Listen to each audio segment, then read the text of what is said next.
92.5. Brooke and Jubal's second date update. The dating world is a lot like playing a video game. Unless you have a cheat code, you're probably going to lose. Wow, that's depressing. You're going to spend hours and hours and hours in front of a game machine, pumping quarters into it and just watching it take and take and take. Preach, brother. And take everything that you have until you lose and walk away. And before you know it, you spent 4 years of your life trying to win this video game. It doesn't care one bit about you. And then you go back the next day and somebody else is there pressing its buttons. Wow, that just got really... Enough about me. Depressing. We're talking about Ronald, who's on the phone right now to do a second date update. And apparently he actually went on a date to a video game arcade, and that's why I bring it up. Oh, okay. Hey, Ronald, how are you? Hey, how's it going? Wow, Good. Ronald, I thought you were just a really, really sad man about the state of dating right now. Yeah, that's kind of his issue. That's completely different than what I experienced. Okay, good. Good. There is hope out there for some people. That's a Jubal flashback. Yeah. Yeah, so your email said that you went out with a girl to a video game arcade. Before we get into that, how did you meet her? I actually met her on a new dating application I was trying out. Friend told me about it. A dating application. Fancy. Well, you guys would probably know it as an app. App is short for applications. Yeah, thank you. Thanks, man. Appreciate it. I didn't know that. Yeah. So, all right, so you met her on this dating application. Did you guys talk a bunch before you went out, or did you just kind of meet and then go out? We seemed to hit it off pretty good through the text. So, yeah, we went ahead and decided to meet up at an old school arcade venue. So we went in there and played some old school games like, Asteroids, and they had all the ones. It was really fun. It was a really cool place. Did you allow her to win, or did you destroy her? Well, actually, I'm a little bit competitive, but, I didn't want to, freak her out or anything. So, yeah, I kind of let her win a little bit, but I don't know, it just started, eating away at me just slowly as the points were rising. I was like, oh, my God, this is terrible. I was like, I just felt like such a loser. What? Okay, wait, slow down. One, why would you feel like a loser for not winning a video game? I don't know, because I was looking around and everybody was, playing, and it was like the heavy competition thing started creeping in. There was a lot of couples there, and, most of the time the guy was winning. I was like, oh, my gosh, I'm like the only loser here that's losing to a female here. So you actually, you were taking it seriously that you were losing. By the way, I guarantee none of those people were watching you if you felt like they were watching you. You weren't there, man. They were absolutely watching me. They kept glancing over and kind of gesturing to each other. I saw one lady kind of nudge her boyfriend like, oh, my God, look at this. It's embarrassing. You sound like an intense man. Yeah, I'm definitely a little intense. I guess she thought so, too. She thought so? Did she comment on it? Yeah, she made a little comment. We were playing Pac-Man, and I'd almost tied us up, and I guess the controller kind of got stuck or something, and I couldn't swerve around a corner, and I got eaten. And in a momentary loss of judgment, I kicked the machine pretty hard. Oh, dude! What? So you're freaking out on the machine. That's awesome. I'll kill you! Not only that, but it sounds like every time you're losing, you have something else to blame besides, I don't know, your own lack of skills. No, the controller stuck. It wasn't my fault at all. It was one of those old school arcade games. Those kids have been beating up on that machine all day. Yeah, people. So the thing is, people kick those things, and then they get ruined. Whatever, it wasn't that big a deal. I mean, it happened. She didn't seem absolutely freaked out by it. Absolutely freaked out. But the manager of the store actually was a little upset. He actually walked over and kind of scolded me like a little kid, which is a little embarrassing. Oh, really? Cool. So wait, you went out to an arcade where you proceeded to get beat and then took it out on a machine, and you're wondering why this woman isn't calling you back? Well, yeah, but I mean, hold on. It gets better. Trust me. It's going to get better. So, Better in a good way, or better like you ruined this date even more? No. It was a good turnaround. Okay, what happened? So, we're sitting there playing, and she kind of laughed about the manager. Seemed to, kind of turn her on a little bit, Oh, bad boy, huh? Yeah. Give her the bad boy thing, and I just played it off like whatever. Yeah. And, so next thing I know, we're actually behind one of the pinball machines making out. Whoa. Wait, what? What? Wow. She made out with you behind a pinball machine? Yeah, I guess it got her a little hot, just kind of being the defiant, rebellious type. That'll happen, man. You know what I mean? When you say, screw the system, I'm going to kick this game if I want to. Who made the move to make out? You or her? Well, I made the first move, duh. I mean, I'm a pretty badass guy. Oh. Yeah. Sounds like Wow. I don't go out too often, so, when I do, I go for the kill. it. Okay. We lock lips, the next thing you know, we're just all up and down each other's throats. So. Wow. I really misjudged this whole story. Nice make out in the arcade. I'll let you know. How did the date end after your romance in the arcade? It ended pretty good, actually, on a good note, because the manager actually saw us again. He walked by to change out the quarters or whatever in a machine, and he saw us making out. And then he came up and told us that we had to get out of there. And I was like, this place anyway. So I grabbed her hand and walked out the front door. So, Wait, he kicked you out because he saw you making out? Right. But you were making out in an arcade in midday. I know, pretty badass, huh? I think so, Ronald. Yeah. Well, why do you think she's not calling you back then if you guys had such a hot, steamy romance in the arcade? Well, we got back to my place, and, the whole time we were pretty much, a lot of physical contact, it felt like... Wow, it's still going. I thought you were done after the arcade. No, I wasn't about to let the date end, I took it back to my place. Oh, Wow. Hey, Right. Wow, I so- misjudged you completely at the beginning of this call. I don't know what's happening. you got swag. So what happened back at your place then? We pretty much picked up where we left off at the arcade, on a horizontal level. Exciting. You guys hooked up?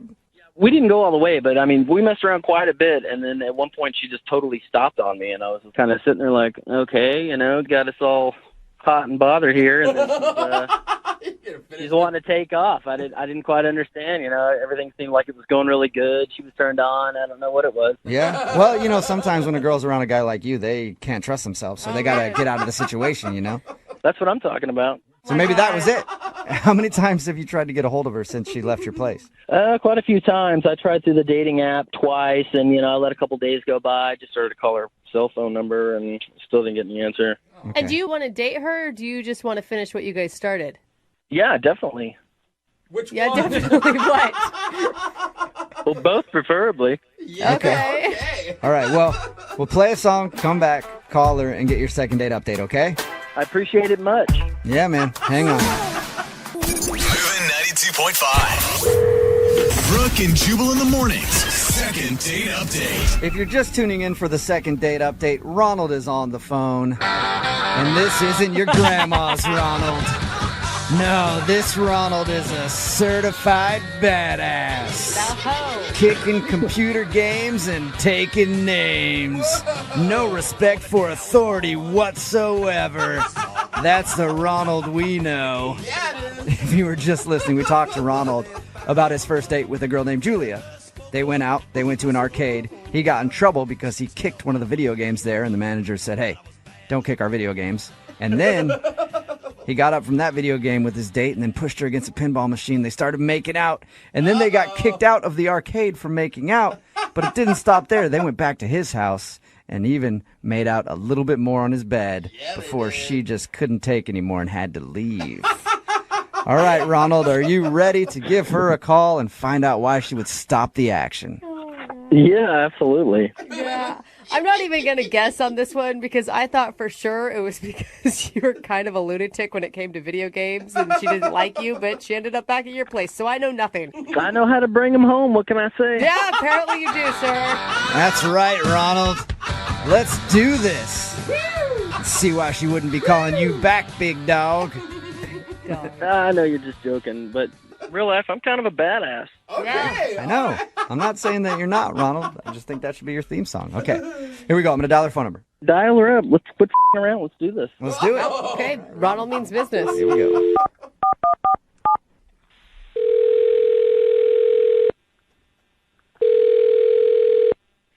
Hello. Hi, is Julia there? Hi, this is she. Hey, Julia, how are you? This is Jubal from Brooke and Jubal in the morning. I'm sorry, who? Jubal from Brooke and Jubal in the morning, the radio show? Okay. Nothing? Okay. Do you want to know why I'm calling you? I would love to know. I'm calling you because you recently went out on a date with a guy, and he emailed us seeing if we could get you on the phone. Uh-oh. Have you been on a lot of dates recently? No, not too many. I mean, I feel like I do maybe 2 per week. I try not to overwhelm myself. Okay. Well, this one was with a guy named Ronald, and you went to an arcade. Yes. All right. I So, definitely remember that one. do you remember your date with Ronald? how I do. All right. Well, Ronald emailed us because he thought you guys had a great time, but he says that you're not getting back to him and he'd like to go out with you again. So he asked if we could maybe get you on the phone and find out what went wrong. He told us that the date went awesome. He even told us that you guys were making out and stuff. So it's kind of confusing. Wow, that's private. Yeah. Yeah, but you know how Ronald is. Not a whole lot's private with Ronald, I feel. Oh my gosh. But you liked him, right? Like you were into the date, obviously. I mean, he had this whole like tough guy facade going, and in a way I appreciated it because I thought, oh, like he's trying to impress me, you know? I thought that was kind of cool. Do you mean him getting kicked out of an arcade for kicking a machine and then making out with you? Whoa, he told you guys everything. Yeah, he did. You liked that, though. That part, yes. Really? It didn't make you feel like you were in junior high all over again and dating some teenager? No, it felt, I don't know, it felt really risky and like fun and thrilling. So I thought, yeah, I'll go with it. It was fun. Okay, so you enjoyed making out with him there, and did you enjoy the makeout session when you went back to his place? Wait, why are you asking me? It sounds like he told you everything already. He pretty much did. But the reason that we're confused is you were making out with him, and then you stopped and left. Yeah, he had no idea. Like it was out of the blue. So we're wondering why you don't want to go out with him again if you were, like, all into it. Well, what he did was out of the blue. What did he do? It's really embarrassing for him, not me. Okay. I don't want to say it on the radio. No, I definitely think you should. If it's embarrassing for him, he's the one that set up this whole phone call. Like, he's the one that's putting your business out on the radio. So we've already talked to him, and he says he doesn't care. He just wants to know why you won't call him back. Well, if you must know, Yes. we were, we were really into it. Like we were making out. It was good. It was fine. And then all of a sudden, he was touching my boobs, and he honked it and said, "Woohoo!" Wait, what? Did you just say he honked your boob? Yeah, only one of them. He honked my left boob and said, "Woohoo!" Did he? Wait. Was he trying to be funny? I don't know. It's almost like he didn't even know he did it. He didn't acknowledge it. He didn't call attention to the fact that he said woohoo. No, and I mean so I stopped because I thought, okay, he's throwing in a joke while we're getting hot and heavy, which I think is lame. But I was like, whatever. He's just trying to be funny. It's okay.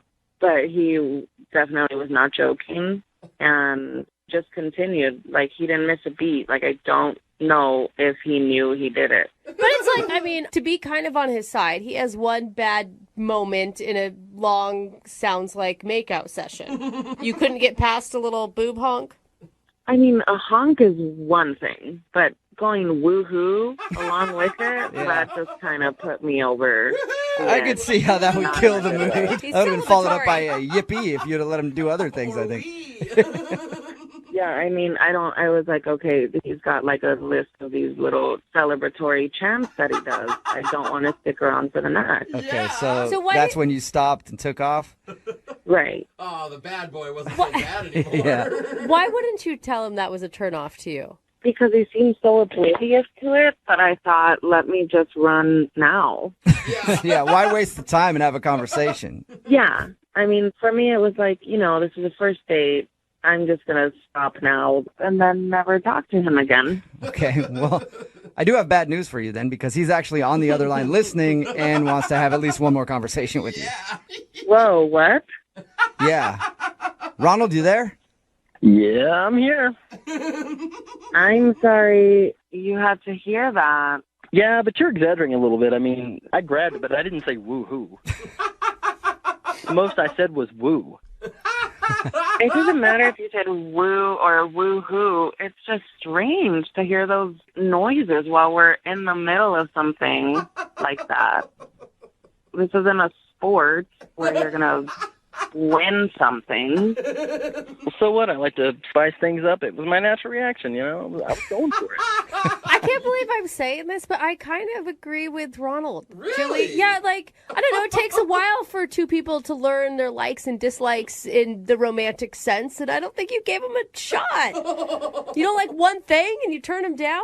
I mean, maybe we're just different. If you would have had Ronald making out with you, honk your boob, yell woohoo, would you have gone on a second date with him? There's a lot of reasons that I wouldn't have gone out with Ronald to begin with. But if I got to a point where he was honking my boob and I didn't like it, I mean, I would have told him and we probably would have continued making out. I don't know. If he said woohoo in the middle of, yeah, right. That's an excited thing. It's not like he was disappointed.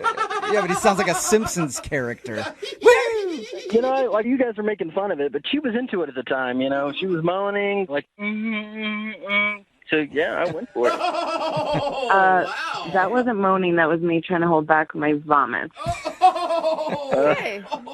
Whatever. You know you liked it. Chemistry is All good right. here. Well, Julia, I would love to ask you this question. Would you like to go out on a second date with Ronald? We will pay for it. I'm going to go with no. Oh, No? that's so weird. Really? Maybe you grab your butt and get a Zoiks out of the whole deal. Oh, gosh. Definitely not. I really don't want to feel like I'm on an episode of Mickey Mouse. All right. Well, thank you for talking to us and being honest with us about your date. I appreciate that, Julia. Sure, thank you. You're welcome. And Ronald, I'm sorry. No second date for you. That's all right. I can honk on somebody else. Oh, wow. All right. Honk Get away, after it sir. then, Ronnie. Brooke and Jubal in the morning. A text in at 78592 that says, I'm definitely over my quota today for hearing the term honk my boob. It's Brooke and Jubal in the morning talking about today's second date update. If you missed it, Ronnie as I like to call him, is a badass. Yeah, he is. And he wanted to call a girl named Julia who wasn't calling him back after their date. They went to an arcade and Ronald talked about how cool he was when he got upset at playing Pac-Man and then kicked the machine.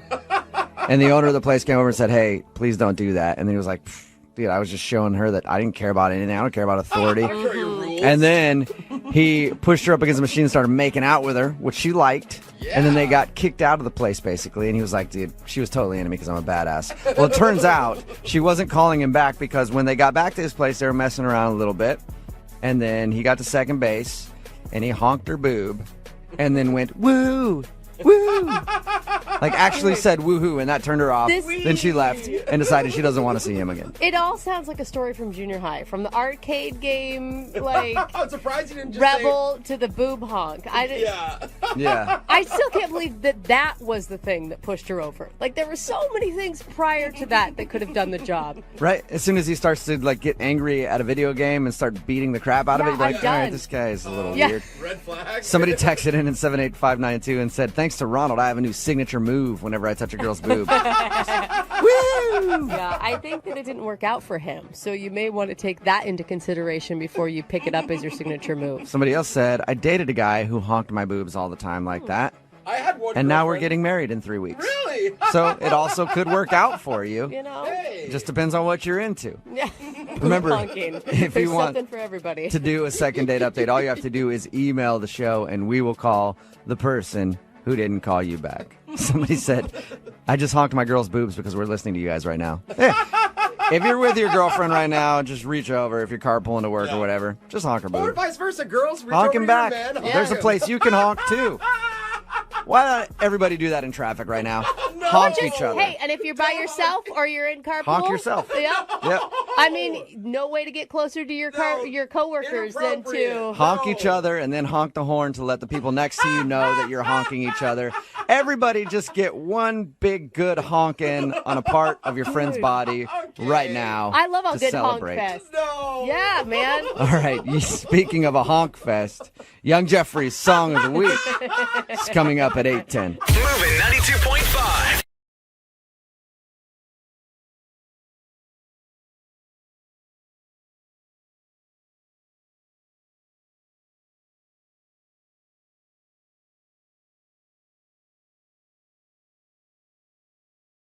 Need LASIK? Trust the experienced team at the LASIK Center at Evergreen Eye Center. No glasses, no contacts, no limits. What will you do? LASIK at evergreen.com. Moving 92.5. Brooke and Jubal's second date update. For today's second date update, we got a dude named Gavin on the phone, and Gavin said he met the girl he wants to call today at a bros night at the club. Whoa, yeah. You know, bros night. Oh, man. Bros night out. Yeah. You know, where dudes go out trolling for ladies, and it's never successful. What? And then you just end the bros night back at your buddy's house, drinking and complaining about how all the girls were ugly anyway. And lesbians, too. I mean, they didn't want to talk to us. Must be a bunch of ugly lesbians at the club tonight. Only possible explanation. That's all it could possibly be. But it sounds like Gavin actually met a girl at a bros night, which is impressive. What's up, Gavin? What's up, man? How you doing? Oh, Pretty good. Gavin. How'd you do that? How'd you actually meet a girl while you were out with your buddies? Oh, man, you guys can hate all you want, but me and my buddy Dave, we go rubbing and clubbing all the time. Did you wait? Stop, Gavin. You did not just say rubbing and clubbing. I did. Adam I don't even really know what that means. Do you rub first? Do you club first? What's happening? Just use your imagination. It ain't clubbing without the rubbing, right? Oh man, I'm using my God. imagination, and your bros night just got a lot more interesting. Dude, I feel like you're the guy that girls try to avoid when they go out to the club. I'm sorry, Gavin. I'll tell you that you're right about that sometimes, but I instantly like you better for that response, though. yeah, I mean, nobody hits all the time, right? But Right, okay. you got to try. All right, so it sounds like you didn't strike out this night. What's the girl's name that you want to call today? Casey. Ooh, Casey. say it like that. She must be sexy. Oh, man, this girl was sexy. She was exactly what I was looking for. And, you know, you dress well. You know, I dress really nice, and I smell really good. Okay, and yeah. it's like my thing. It's like what I do, right?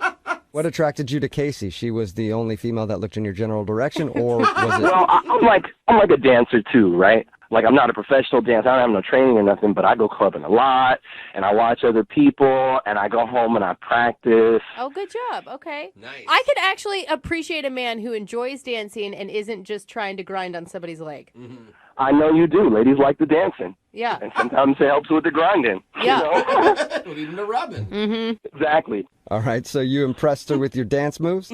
Threw a little stanky leg in her direction, and she was like, yeah. Yeah. Oh, well, I pressed her with, first she caught my eye, right? She had to catch my eye with her dance moves, and just, she was looking good, man. She was wearing this cute little thing, and she was just looking good. And so it's all about body language when you're rubbing and clubbing, right? Okay. And so you gotta the reason people strike out is, right, they just go up to somebody and they're like, hey, what's up? And they throw out some stupid line, but you can't do that, man. You gotta do the body language. Oh. You gotta get to know somebody. Like, I'm gonna make them notice me before I come up and say anything to them. Okay. Right. You stand across the dance floor, and you bite your lower lip, and you do like a hump gesture and point at them.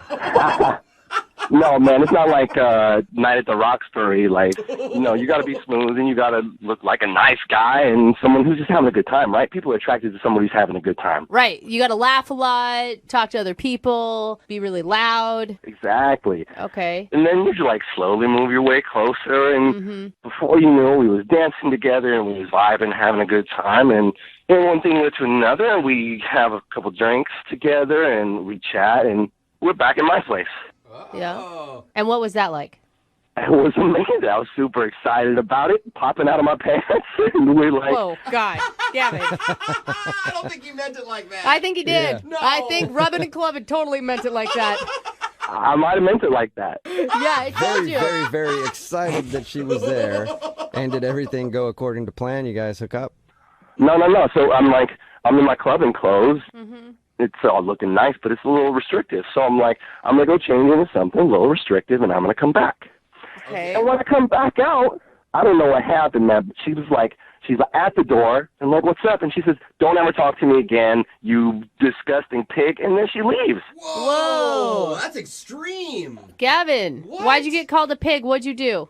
I have no idea. I didn't do nothing. I went to change clothes. I come back, and she's ready to go. Are you sure you don't have like a whiteboard in your house that has like number checks for every girl you've brought back home? No, I keep that hidden away. I don't know. I feel like I believe you still. No, he's joking. Is he? Is there anything in your apartment at all that she could have saw that would make her call you a pig? Listen, I don't have anything out in my apartment that any lady could see that could be offensive. So if I want to bring somebody home, I don't want them to run away. Like any movies or whatever. Nothing. Maybe when you said you wanted to get into something less restrictive, that for some reason she thought that wasn't what was on your mind when you guys went back to your house. No, I promise you, she knew exactly what was happening because when I came back out, she had put her clothes back on. Oh, okay. So she was already in the undressed state. Mm-hmm. Man, she even got dressed. Okay. And have you tried to reach out to her since? I did. I tried texting her, but I'm pretty sure she blocked me. Yeah. She said never talk to me again. She was, I think, serious. That's why I need your help, man. This hookup never happened. It's the hookup that never was.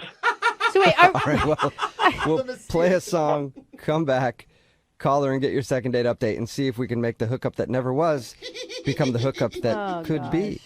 That sounds like a movie title or something. I love it. Let's do it. Yeah, it's the sequel to Rubbing and Clubbing. So we'll do that right after this. Hang on. Moving 92.5. Brooke and Jubal's second date update. All right, Gavin, are you ready to make your phone call? I'm ready. Well, before we do that, Gavin, I need to slip into something a little more comfortable. Kind of like how you did on your date. So I know you can't see me right now because you're on the phone, but I've put on my leather shorts, my knee-high gym socks. How is this more comfortable? Of course, my pink Vicky's Secret bra. And my mask. I just put my mask on. Oh, my God. I'm ready to hang out. You gotta stop. You give me a hot and bothered. What? Sorry, I had to unzip the mouth on my mask there. Sorry, Gavin. That took a turn. Oh, gross. All right. Don't push my buttons, man. Yeah, I know. I know you're getting all excited. You're like, I don't want to call this girl for a second date. You just want to meet up with me now. Yeah. The reason why I bring that up is because Gavin met a girl named Casey at the club. They went back to his house. They were fooling around, and he was like, I'm going to go change my clothes, slip into something a little more comfortable. And then when he came out, she had put her clothes back on, called him a pig, and said she never wanted to talk to him, and then left. You believe that? Yeah, we do believe it. It's very believable, Gavin. It's not believable. I'm not a pig. I don't know why she thinks that. All right, well, we'll give her a call right now and see if we can figure it out for you, okay? Yeah, man, good luck. This girl don't even answer her phone. Yeah, okay. Here's the thing. I don't feel super great about calling this girl because she said she never wanted to talk to you again. Are you looking just for a hookup with her? Do you need some sort of what do you want out of this? Absolutely. I just want to hook up. What? Why would... There's like 1,000 girls you can go hook up with, Gavin. Why her? Because if you saw her, you'd know. Okay. And also because she walked away. You're so close. Right, look, I had my mind set on it. That's all. Oh, well, okay. I will stop you from all the romantic talk, and we'll continue this. Yeah, we'll see if we can make this love connection happen for you. All right, here we go. I'm going to dial the phone number.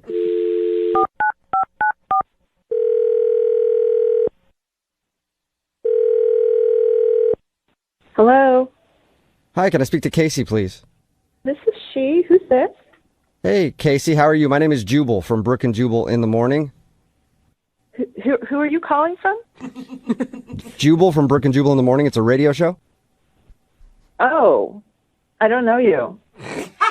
No, you don't, Casey. All right, no, you don't. Yeah. But I'm glad we're meeting now. I'm calling you today, Casey, because one of our listeners actually emailed us about you. Who? I don't understand what's happening.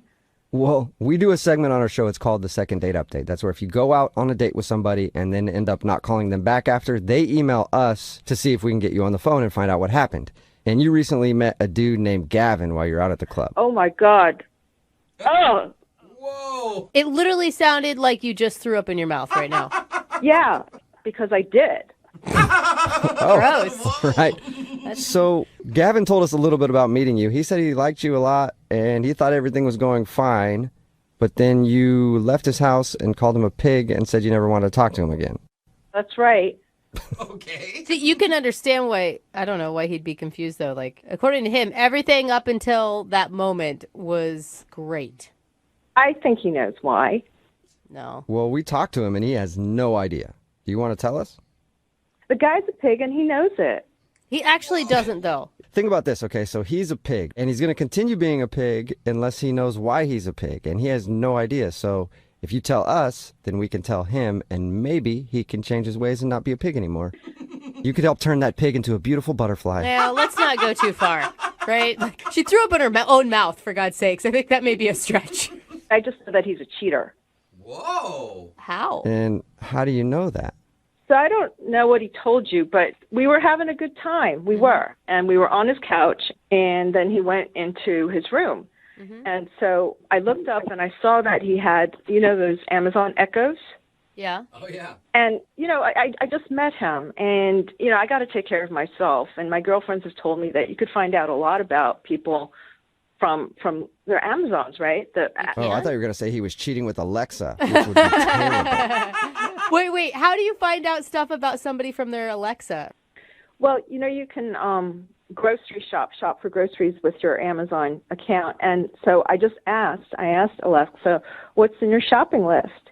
And so he had a couple of like razor blades and shaving cream and cotton balls. And then it started getting into stuff like feminine hygiene products, secret deodorant, like CoverGirl makeup. What?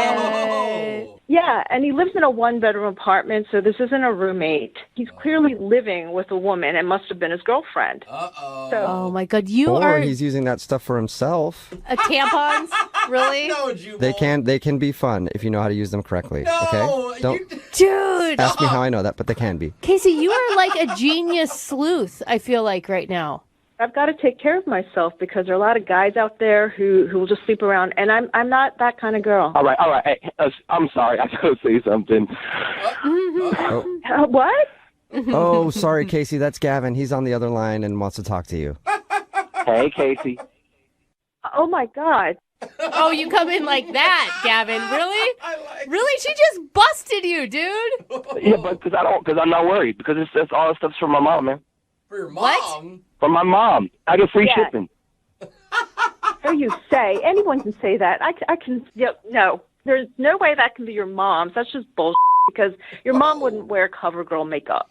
My mom had me when she was a sophomore in high school. I got a young, hot mom. What? What? Oh, God. Now it's getting worse. Yeah, that was kind of weird. Hold Sometimes people on. think she's my sister. Gavin, that doesn't... You're not buying tampons for your mom. I don't even buy tampons for my mom. Look, I understand you're upset right now, and that's okay. I forgive you, but I didn't do nothing wrong. I forgive you. What is there to forgive? You're the one. You left me hanging. Oh. It was about to go down, and all of a sudden you call me a pig, so. And you're a lying pig. I mean... Look, I don't know what you've been through, that you're so distrusting, but I promise you there's nothing going on. Classic. He's trying to turn it back around on you, Casey, and make you the crazy one. Don't take it. Don't take the bait. Yeah, no, I'm not the crazy one. You're the one who's buying tampons for your mom and CoverGirl makeup, right? Yeah. Gavin, why are you buying all your mom's feminine hygiene products? Because I love my mom. No, you're a but liar. it still sounds weird. Like, a lot of people like their moms or love their moms or whatever, but they don't usually buy them tampons and makeup. She gives me a list, and I order this stuff. Okay, wait, hold I don't on. know what's so hard to understand. Why doesn't she just, I don't know, maybe go to the grocery store or order it herself? Because she would have to go to the grocery store to do it. She could just tell me what to do, and I get it. She don't understand computers and all that. Wait, you have a hot young mom who doesn't understand computers. Now your story is really starting to unravel here, buddy. Well, she grew up in the 80s. When I left the other night, I was 100% sure you were a liar. But now I'm 120% sure you're a liar. And you've got this mama's boy complex. Okay, all I'm saying is there's still time to salvage something out of this. What? We never had anything. Come on. You are still not trying here, Gavin, are you really? I am. She's a beautiful woman. At this point, I wouldn't touch you with a 10-foot pole. Maybe your lies would work with somebody else at the club, but not me. I wasn't born yesterday. I thought you were just a run-of-the-mill cheater, but now... Oh, God. No thanks. Okay, well, in that case, Casey, I would love to ask you if you'll go out with Gavin on a second date. We will pay for it. I have to go. Right now I have to go to work. This is taking up a lot of my time. God, what a way to start the day. Can you pick me up some tampons on your way back? No, I guess I'm not getting my tampons in. Unless Gavin, you still there? Yeah, I'm here. Gavin, you're a dirty dog. I cannot believe you. You lied to us too, man. How do you know I lied to you? Because I'm not an idiot, Gavin. I don't know. Really? You're going to go buy tampons for your mom next, If Jose? she asked me, of no, course you I would not. That is such a lie. Even online, you guys wouldn't do that. I might be lying to you. But you don't know that. We can't prove it, so you know what, Gavin? You're sick, dude. Casey, the girl that you called, doesn't listen to the show, but you do, so I trust you over her. Yeah, right. Exactly. Thank you. Brooke and Jubal in the morning. Got a text in at 78592 says, I don't know what to think about that second date update, but I do know that I'm going to be rich now. Thank you. So, if you missed today's second date update, Penny wanted to call this dude named Christian. They actually knew each other in middle school, and she saw him at a fair. They decided to actually go out after they reconnected. But the reason he wasn't calling back was because during her date, she ran into a friend who she works with. They work in the same field. They do like a pyramid scheme type thing for water filters. Yeah. And they spent like 15 minutes pitching him on why he should sell these water filters. And he thought that he'd been scammed and set up by her to go out on this date just so that she could try to sell him some water filters. Yeah. Oh my God, it just dawned on me. What? Did she just do the whole second date update so she could pitch us the same thing? Whoa. Did we get scammed? Maybe you guys got scammed, but I'm still investing in this, okay? So, yeah, you guys lost out because you don't want to believe her, but I am going to retire pretty soon. We did get a couple texts, and they're like, what are the water filters called? Like, Totally. this could honestly be a scam. And what if she never wanted to date with the guy to begin with? Oh, my God. What if the Well- whole thing from the very beginning? What if she never even knew him from junior high? Well, then she's a genius marketer, and good job. Yeah. Hopefully we moved some water filters for you. Remember, if you want to do a second date update, all you have to do is email the show, and we will call the person who didn't call you back. Don't forget, it is Friday, so Young Jeffrey's Song of the Week is coming up at 8:10.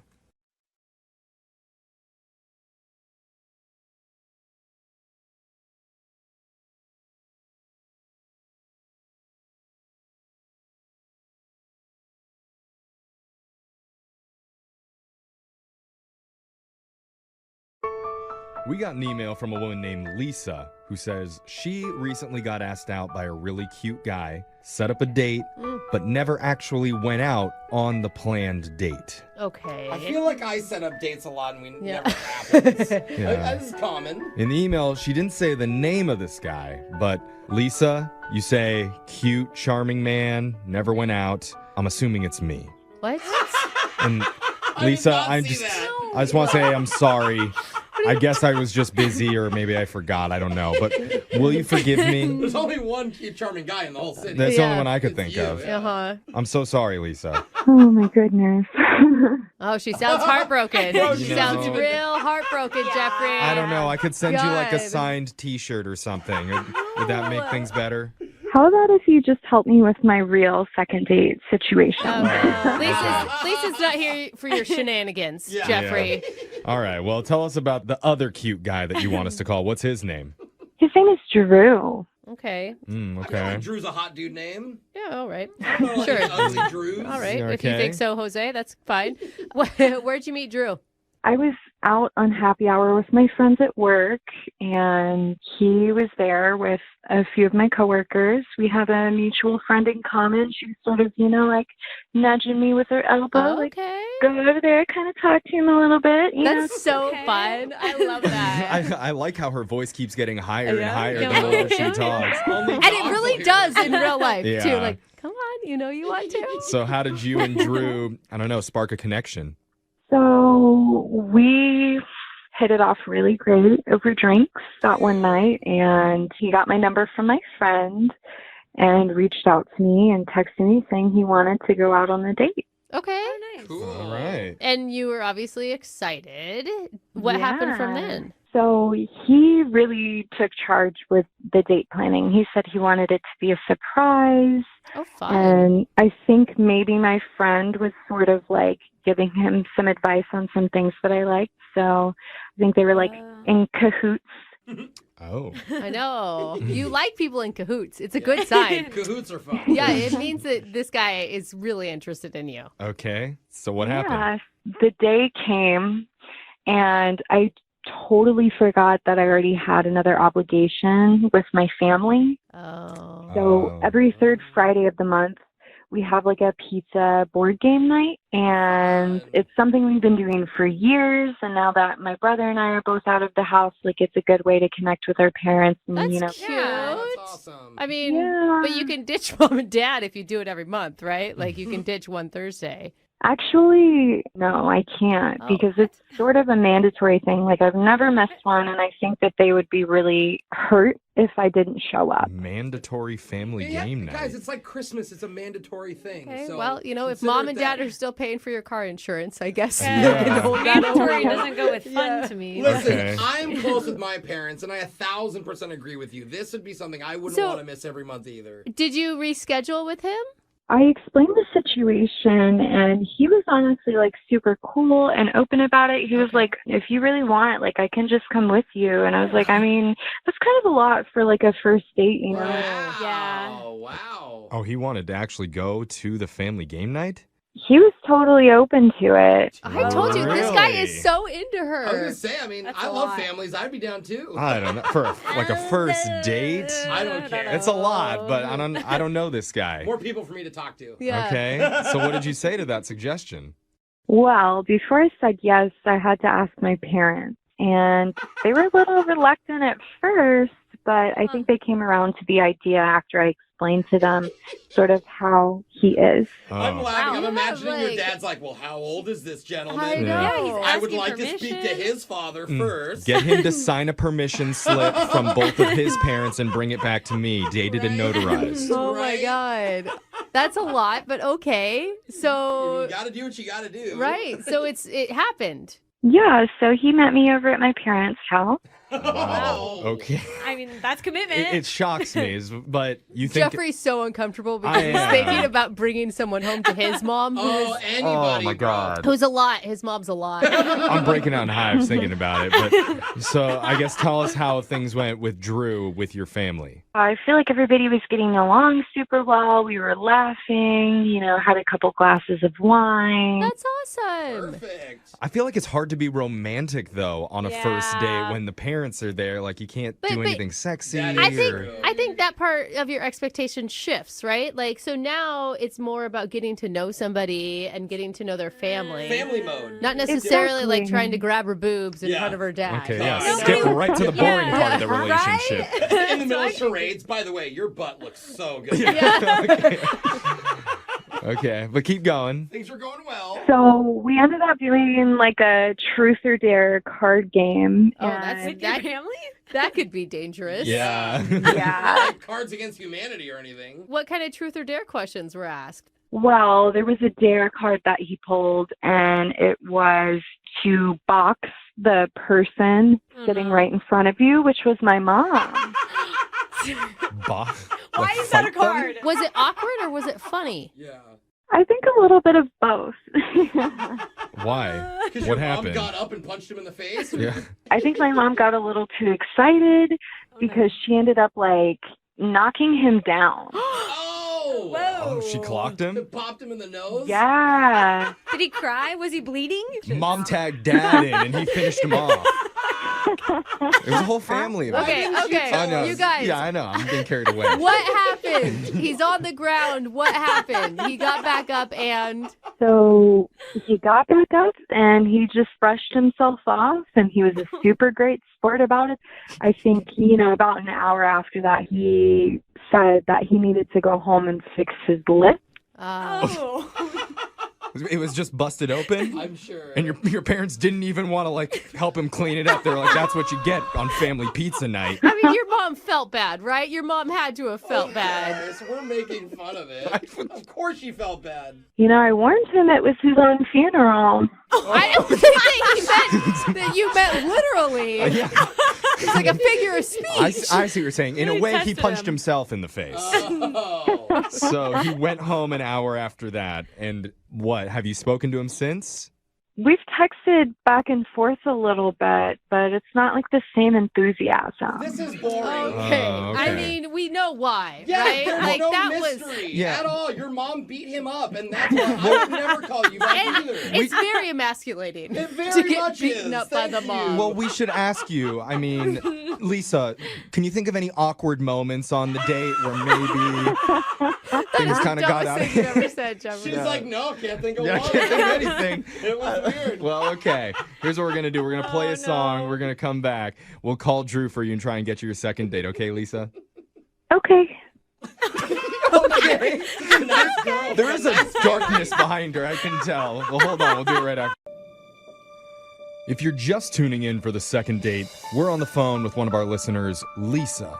She took a guy named Drew to her family's pizza game night, and this never happens. Yeah. No, it But doesn't. we actually have audio from their first date. Are you being for real? Yeah, let's listen.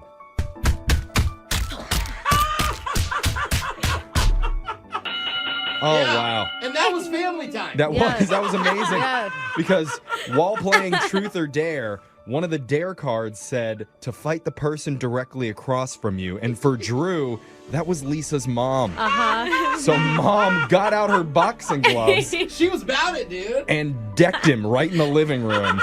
But then, an hour later, Drew decided it was time to probably leave and fix his bleeding lip. When the swelling and pain kicked Right. in. Yeah, so that's kind of how the night ended. Oh. You know, And Lisa isn't 100% sure why he's been avoiding her That's the since. funniest.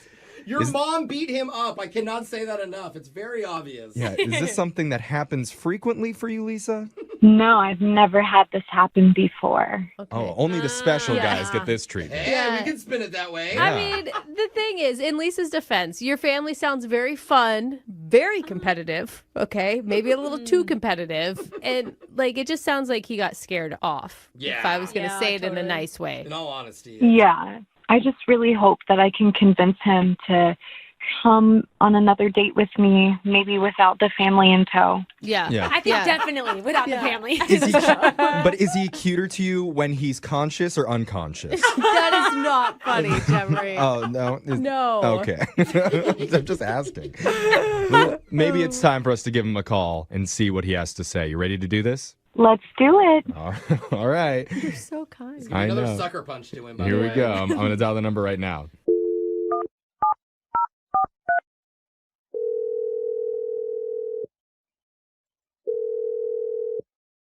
Hello? Hey, I'm looking for Drew. Yeah, this is him. Hey, Drew. How you doing? My name's Jeffrey from the radio show Brooke and Jeffrey in the Morning. You have a second to talk with us? What is this about?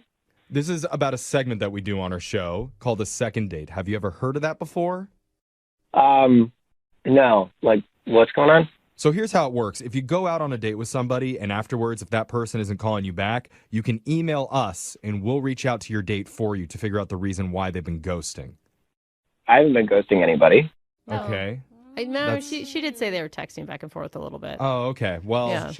this girl feels like you've been a little bit hard to get a hold of. Her name is Lisa.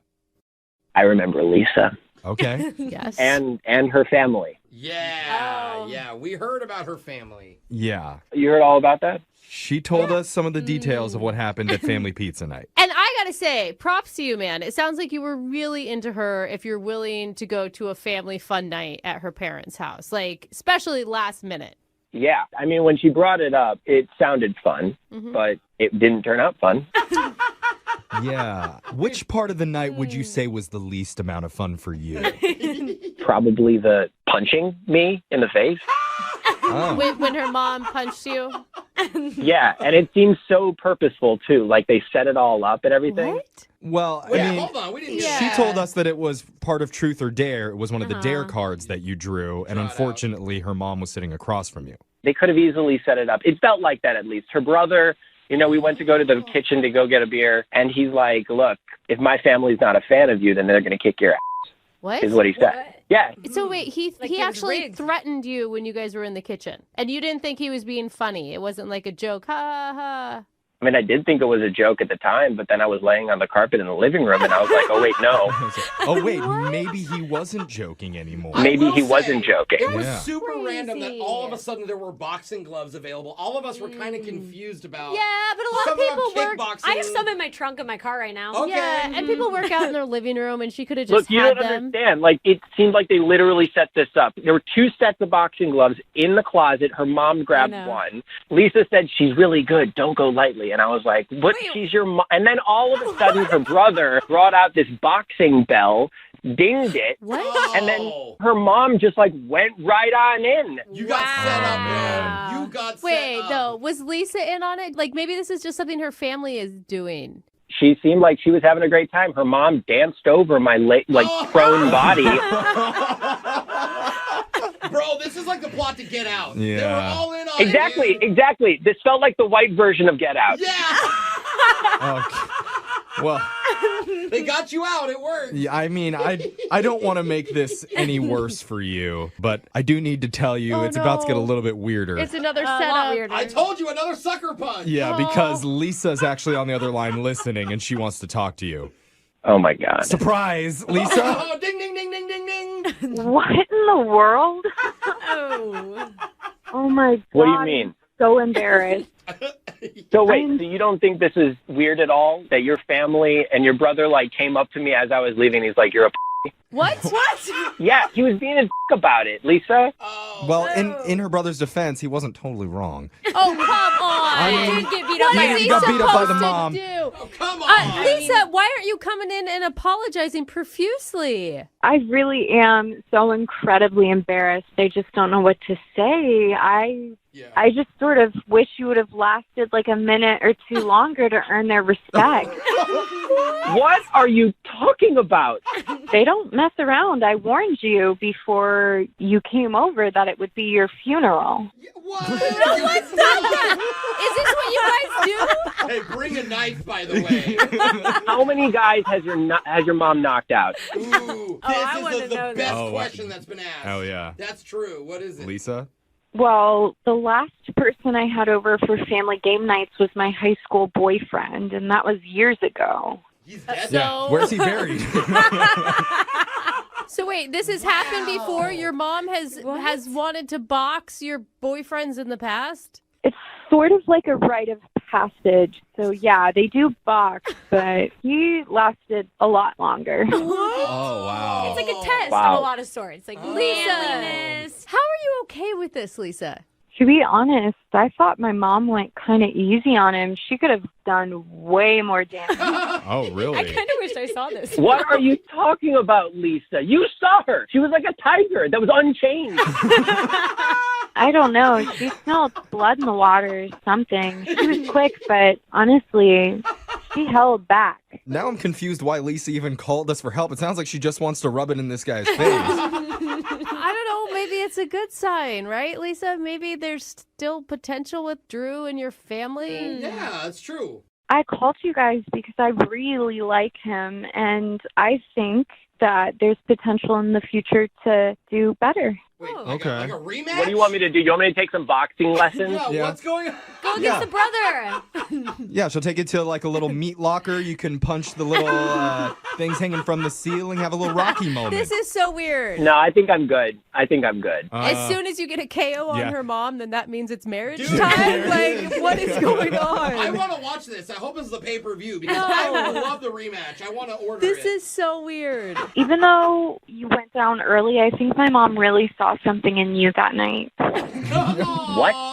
That's good. Yeah, blood and fear. I think she really saw potential for you and like a future for us. And I think, maybe if you take a couple boxing classes with her, you'll improve. Rematch. All right. Rematch. Well, in that case, we would love, Drew, to offer to send you out for a rematch with Lisa's mom. No, we need to get a date. Let them go on a date This without is the a mother. date in Lisa's mind. We'll send you out with Lisa one more time and we'll pay for it. What do you say? On God's green earth, I will never do family pizza night again. Okay?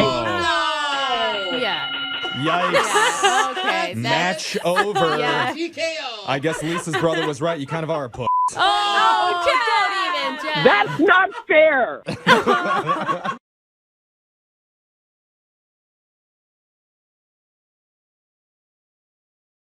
Moving 92.5. Brooke and Jubal's second date update. The girl on the phone for a second date update today says that she went dancing on her first date with the guy that she wants to call. She said they went to a dance class. Didn't specify which kind, so I'm assuming probably out there learning all the new dance moves that the kids are doing out at the clubs, like the foxtrot and the Lindy Hop and the Charleston Chew. Yeah, that's one. Or is that right, Denise? Is that what you hip cats were out there doing? No, it was salsa. Cutting the rug? like how she's like, no, you idiot. We were just taking salsa class. Salsa okay? class. Okay, that's a little more boring than what I that's thought. Too bad. All right, so yeah, it says that you guys went. So you took a salsa class with the guy you want to call today, huh? Yeah. And what's his name? Mark. Mark. And how did you meet Mark? We actually met on a dating site. Were you both already interested in salsa, and that's how you guys linked up? No, it kind of came about randomly because we were sort of bonding and joking about our past dates and how boring they were, like the usual dinner, whatever, movie, boring thing that never really works out to like a second date. So we kind of were like, if we went out, we would do something totally fun, and salsa dancing is what we came up with. We would learn the dance of love. Was it fun? Yeah, I mean, it was super fun. We decided to meet up like a half hour before across the street at a bar, and Good we choice. had a couple of drinks. We laughed a lot, and, you know, he was really funny, and we had a great time. And we went in to do the dancing, and we were horrible. Like, we were both really bad. Yeah. Which could be awesome. I mean, if you're both laughing at yourselves during the whole thing, like, it could really be attractive. Yeah, exactly. And he had this really great laugh, too, and awesome, like, hair, too, that I just wanted to touch the whole time. But anyway. Hair. Okay. Are you the creep that was smelling his hair the whole time? It was just, like, really, like, soft and fluffy. I don't know. It was That's we get. You know, we do a lot of these second date updates. We rarely have women fawn over a guy's hair, so he must have a fantastic haircut. It was just, like, the right amount of curl, you know. Do you like his personality at all, or was it just the hair that did it for you? Oh, no. Yeah. No, he was great. His personality was awesome. He was really sweet and just, like, made me laugh. I mean, like I said, when we were dancing, we were so bad, and we just made each other laugh the whole time. It was great. And even though you're bad, I mean, there's still a lot of physical contact in dancing. Was there good chemistry between you two? I thought so. I mean, it wasn't, like, super mushy romantic, you know, like there wasn't, like, this huge spark, but at the same time, I feel like we were kind of just distracted by the fact that we were salsa dancing and we sucked. It's probably hard to be romantic and make a lot of eye contact when you're trying to count in your head. 1, 2, 3, 4, 7, 8, 10. Just when you're awkwardly trying to dance, I can understand that. Did you guys do anything other than dance together?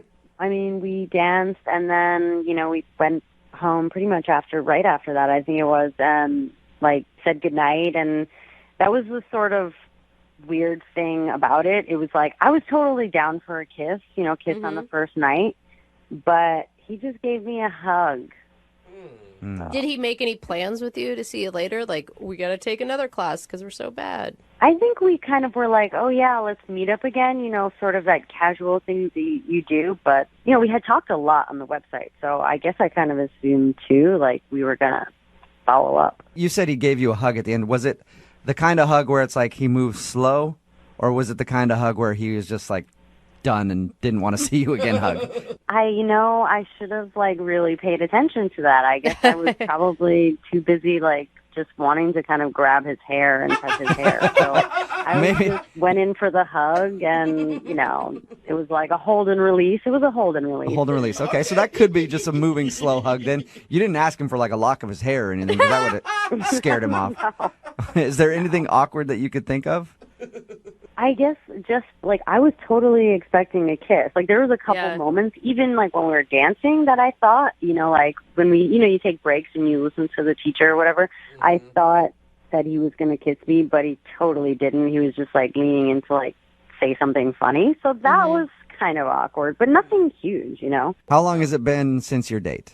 Let's see, 2 weeks? 2 maybe? weeks? And have you talked at all? No. You know, I sent him a couple of text messages or whatever, but I haven't gotten any response. Okay, well, we'll play a song, come back, call him, and get your second date update and find out if something happened, okay? Thank you.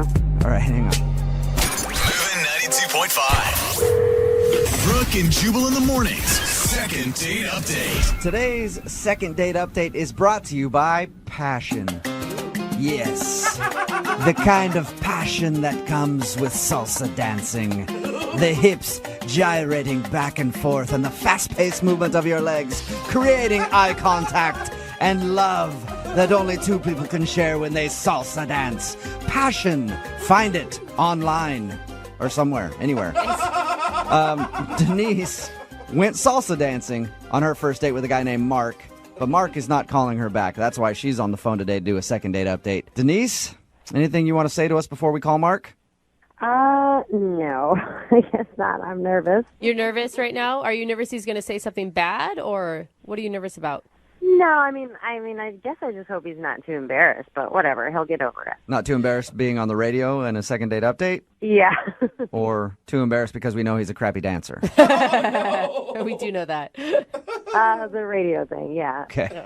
All right. And if you're just tuning in for the second date update, they went salsa dancing. They had a fun night. At the end of the evening, he just gave her a hug when she wanted a kiss, but she's really not sure what happened. So let's find out right now by dialing his phone number and getting him on the phone, okay? Okay, sounds great. All right, here we go.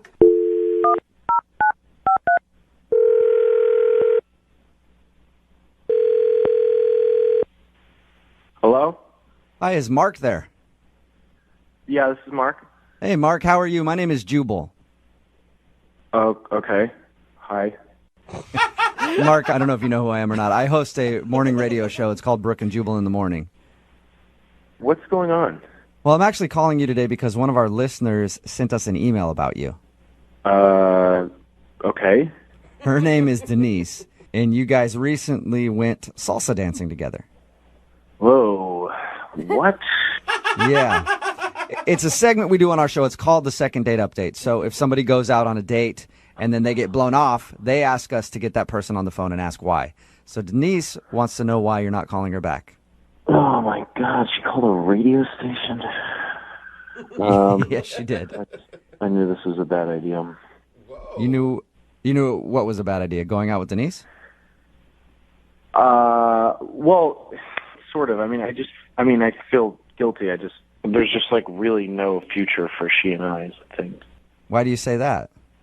Look, I'd really rather not like get into it, but if you talk to her or whatever, definitely tell her she's cool and great, but like nothing's going to happen. So you thought she was cool and great, but there's no future between you two, for sure. Yeah. Can you give me anything more than that? I don't know. You said just a second ago that you feel guilty. Yeah,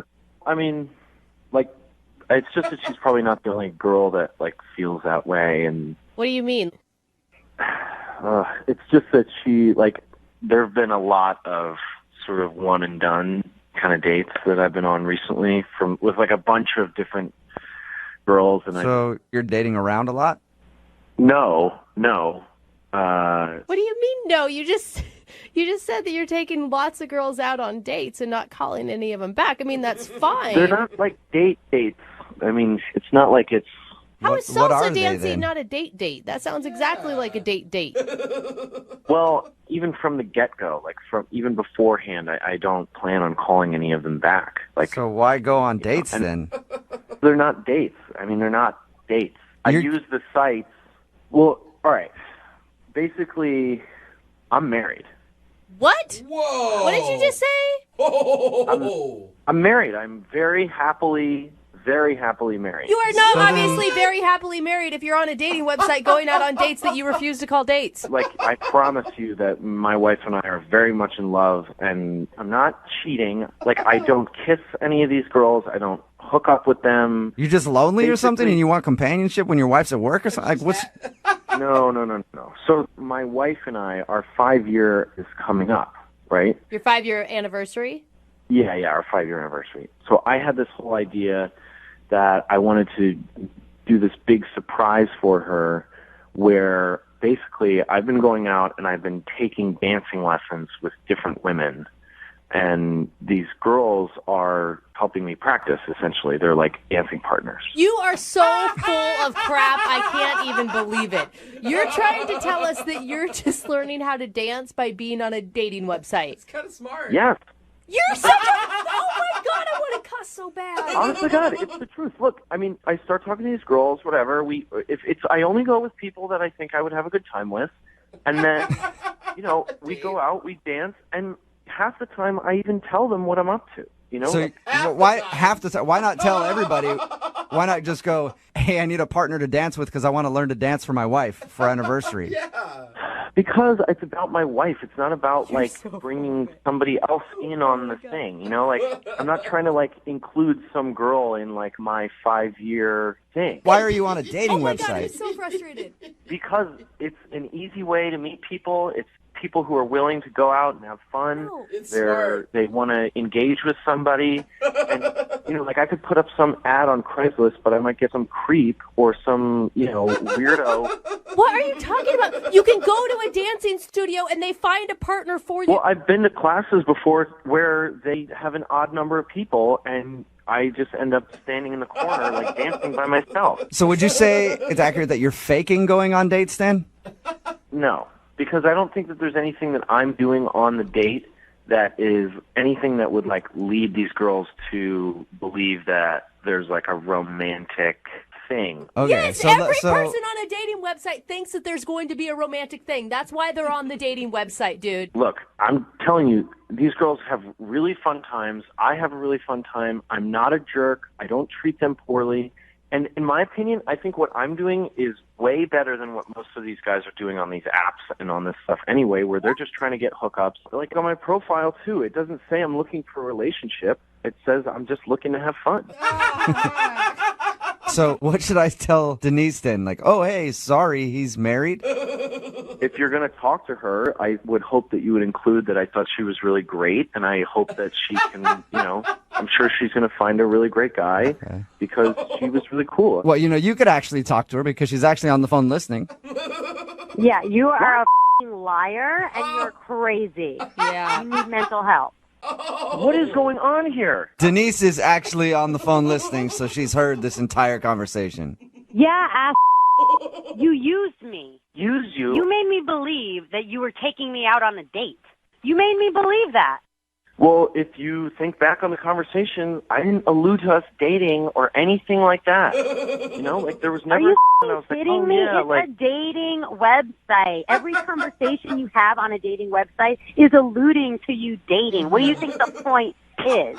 Just to be friends? Yeah, I don't just talk about like hooking up with a guy the entire time. You're trying to get to know each other. There's so much more to it. You're crazy and you're a complete asshole. Thanks for ruining my dating experience. Look, you are pinning this all on me, and this is not my fault, okay? Like, if you had asked me at all, I would have been totally upfront with you. If you just said, hey, like, are you seeing other people? Are you, you know, what's your deal? Are you married? Like, I would have totally been like, yes, I am married. I love my wife. Oh my God, it's so dumb. That is ridiculous. That is the dumbest thing I've ever heard. So dumb. Yeah, well, other girls asked, and I told them, so. So there you go. What? What are you going to tell your wife? That, oh, honey, just for you, I signed up for a dating website and I have been going out with random women learning how to dance. Well, I'll probably, you know, won't tell her that part of it, but what I will say is that I took 4 months of dance classes for her. That I went and spent all this time and energy trying to do something romantic. Hey, I have to ask the question no matter what. So, Mark, would you like to go out on a second date with Denise? We'll send you guys out again for another salsa dancing class or something. I mean, I need to take more classes, so, you know. Are you kidding me? No, I'm not kidding. I mean, now everything's out in the open, and it'd be, you know, like friends going for a dance class. Oh. I think Denise would rather kill you. I hope your wife leaves you, seriously. So is that a no? Yeah, I think that's a very strong no, Mark. Thanks for your time, though. I appreciate it. Yeah. Yeah, good luck on your dance classes, okay? I hope your wife loves it. Thank you. I think she will. All right, and Denise, there you go. That's why you're not getting a call back. Well, I'm glad I found out, at least. Well, you should have asked to begin with, apparently, Denise. Apparently, yeah. From now on, I'm going to ask every date I go on, are you married? Are you just here to fake some bullshit for your wife? Yep, I think that's a good idea. Brooke and Jubal in the morning. Text in at 78592 that says, see, that second date update is proof. Never do anything to try to impress your wife because no matter what you do, you'll always lose. Oh, man. Talking, of course, about the second date update from today.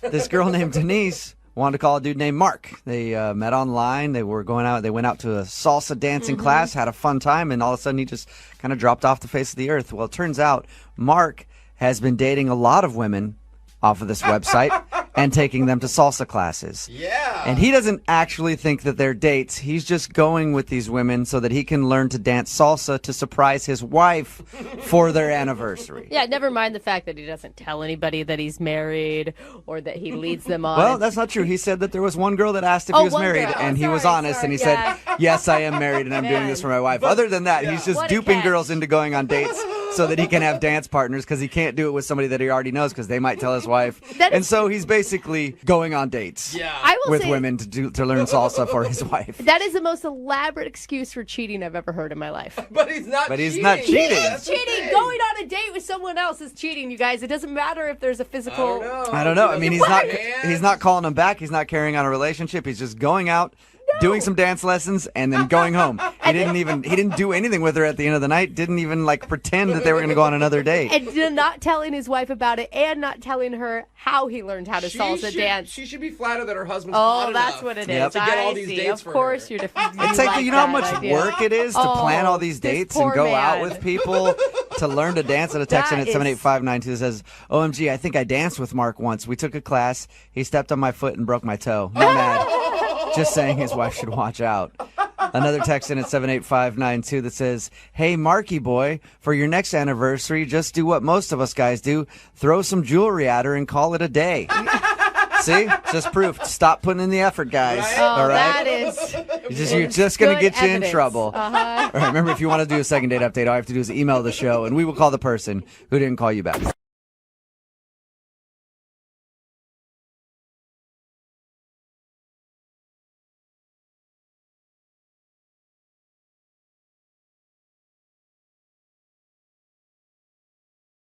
Are you single and feeling out of the loop? Put away that mouse and get out of the house. Join In the Loop, Seattle's brand new activities club just for singles. Go to intheloopsingles.com today.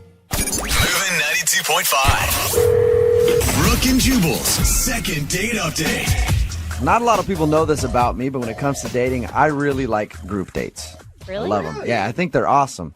Group dates are great because you guys show up to the same warehouse at the same time.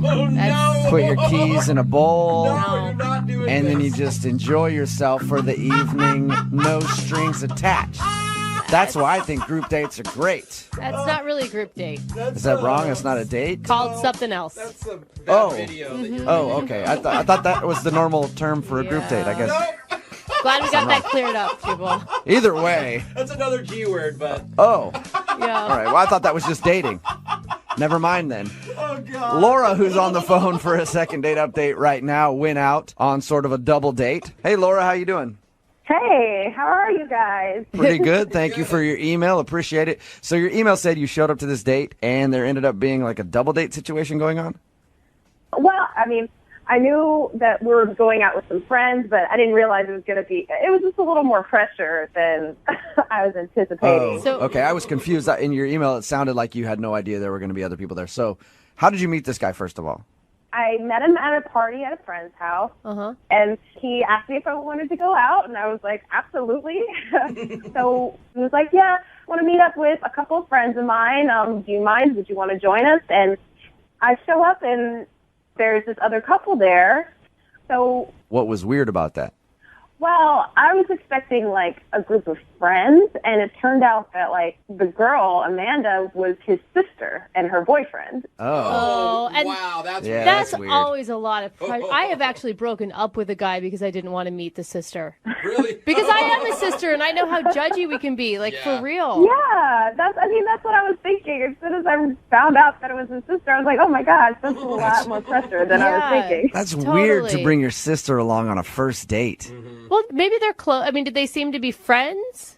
They did. I mean, I will say that. Like, as the night went on, it got better. Like, it was awkward at first, but we ended up having a really fun time. You know, I really enjoyed it. I liked her, and he was, of course, great. I mean, I wanted him to, I definitely wanted another date with him. What's his name? His name is Brody. Brody. Oh, Brody. Yeah. Hey, Laura, you want to come on a date with me and my sis? So did you guys hit it off then? Did she seem to like you and you like her? Well, I thought we did. You thought you did? I mean, did you guys talk and have a good conversation? It seemed like she liked you. We did. Well, I mean, I don't know. Honestly, I really thought things were going well with her. I thought we were getting along great, but I texted him the next day, just to tell him that I had a fun time, and he texted me back saying that he had a good time as well, and so I just went for it. I was like, so do you want to hang out again? And he told me his sister wasn't a fan. What? So of me. did he say he doesn't want to hang out with you because his sister's not a fan? Well, I mean, that was what was being implied. I mean, he didn't say, he told me that if I wanted to, I could try to convince her, and then he gave me her number. What? He wants you to call his sister and ask for permission to go out with him again? Well, I mean... Do you know how weird that sounds? That's weird. It's got to be a joke. He was joking, and you just didn't get it because it was on text message or something. Well, no, I mean, I asked him if he was joking. He was like, no, she wasn't a fan. I mean, you couldn't... What? So yeah. He said, call my sister and ask her if I can go out with you again, basically. He didn't say it exactly like that, but he was like... Sure sounds like he did. Yeah. If he said, hey, here's my sister's phone number, call her. Well, yeah. I guess I just really want to know what happened. So are we going to call him, or do you want us to call his sister for your second date? I mean, I'm pretty sure we have to call her, right? Really? I think so, because he sounded like he had a good time. And I feel like she's the one who has, the answers about, what is wrong, right? Do you really want a second date with this guy, or you just want to find out from the sister what you did wrong and why she doesn't like you? Because honestly, if I were to go out with a girl and she's like, you got to call my brother for permission, I'd be like, all right, then, no thank you. I just feel like there must have been something that was a miscommunication or something like that, because I really thought it was going well. And so if something went wrong that I don't know about, I just kind of want to clear things up, clear the air about it. So you want to clear the air with the sister, and then do you still want to date her brother? Well, I mean, enough for a second date.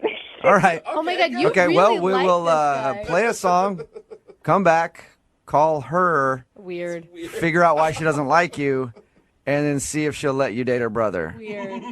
Sound right? Yeah, that sounds right. Okay, we'll do it right after this. Moving 92.5. Brooke and Jubal in the mornings. Second date update. Okay, for the second part of today's second date update, I'm going to need you to pay attention for a second. I need to explain how this is going to work. Laura went out on a date with a guy named Brody. She showed up to the date. It was like a double date type situation. One of those people happened to be Brody's sister. She thought that they all enjoyed each other's company and the sister was cool with her. She texted Brody the next day and he said, hey, we can't go out again because my sister doesn't like you. So weird. And then they were joking back and forth and he said, here's my sister's phone number. If you want to see me again, clear it with my sister. So right now we're about to call Brody's sister. Her name is Amanda on Laura's behalf to see if she can get a second date with her brother. Or at least find out why the girl doesn't like her. All right, Laura, you ready to go? Yeah, I'm ready. Okay. Are you I've more- thoroughly confused myself now, but Are you more creeped out that Brody wants you to talk to his sister, or that the sister is that involved with the brother's life? I mean, I guess I'm more creeped out that he needs her permission. That's a little weirder for me. I see sisters being overprotective. I get that. yeah, okay. I'm going to dial the phone number right now, get her on the phone, and see if we can figure out why Amanda hates Laura. Here we go. Amanda hates Laura, name of a good sitcom, by the way. Hello? Hi, can I speak to Amanda, please? Speaking. May I ask who's calling? This is Jubal from Brooke and Jubal in the morning. How are you? Like the radio show? Exactly like the radio show. Have you ever listened to us? Just here and there, never seriously, I guess. Never listen to it seriously. Yeah, no, you've probably never really listened very much at all. But that's okay, Amanda, because you're actually about to be on the show, which is pretty cool. Okay. One of our listeners recently sent us an email about you. Oh, really? Mm-hmm. What was the email about? Well, her name is Laura, and Laura recently went out on a date with your brother. Oh. Ring a bell? Okay. Okay, well, it sure does. She told us about the date, and the thing is, she really wants to see your brother again. But after the date, she was texting with your brother, and he said he couldn't go out with her because you didn't like her. That's exactly right. Okay, What? so That you was don't, for you real? don't like her. So that's why I'm calling you today. I'm calling you to find out what you didn't like about Laura on the date. I mean, sometimes you meet people and you just know that they wouldn't be good in your group of friends or in your family or around, and sometimes you just have to, draw the line and speak your mind. Hold on. How can you tell from one date whether or not a girl is good enough for your brother? Like, you spent 2 hours with her. You just know. There are signs. There are indicators. So we talked to her about the date, and she actually had nice things to say about you and thought you guys were getting along great until she got those texts from your brother saying you didn't like her. Well, first of all, of course she has nice things to say about me. Second of all, I mean, it wasn't like her actions per se, but it was more, her choice of dress or the way she cursed or, she just seemed it was a very trashy air, like I could just tell that she was a trashy person. And to me, it's okay. Like, I understand that people can't choose the circumstance which they're born into, right? I understand that. But this is a grown woman. I mean, come on. I mean, I don't want to hang out with someone when I'm worried about her boob, falling out of her shirt or me seeing her butt. You know what I mean? So you don't like the way she dressed and you thought she was trashy? I didn't think she was trashy. I knew she was trashy. Oh my God. You are being a straight up bitch. We talked to her and she seemed like a lovely girl. Right, well, you didn't see her. You just talked to her. So if you'd been there, you would have felt the trashy vibes that I was getting. That is trashy so vibe. messed up, dude. Why are you so invested into your brother's love life? Because first dates can turn into marriages. It's the beginning of something. And we're a very close-knit family. So you're close with your brother and you don't want him dating gutter trash. Exactly. You're trying to be funny with me right now, but that's exactly how I feel. Oh my gosh. That is Hey, you can't messed argue up. with honesty, and I Yes. appreciate you being honest with us, Amanda. Thank you. You're welcome. How do you think Laura would feel if she heard you say that about her, though? I don't think that I would care. Oh, I good. mean, maybe she would change her ways. Maybe she would make some self-improvement. I would hope. It's good that you wouldn't care, because Laura is actually on the other line listening. Yeah. Oh, my God. Hi. It's good to know how big of a bitch you are. Seriously. You were hiding it the first time we met. I was trying to be polite because I have manners and know how to act in public, unlike you. Well, at least don't judge people based off of what they're wearing. Honey, it was not only what you were wearing. It was what you were saying, how you carried yourself, and also not to mention the fact that you don't even have a real college degree. You have a trade degree. You have a certification. You're a dental assistant. And what are you planning to do with that? Are you planning to be a dentist? What the are you talking about?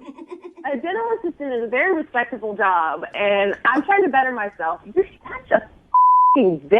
Yeah. Hey, Laura. And how are you going to judge me? You work at a freaking call center. You're customer service. Your job isn't that great, Misty. But I have a college degree. Yeah, to answer f***ing phones. Good job using that education.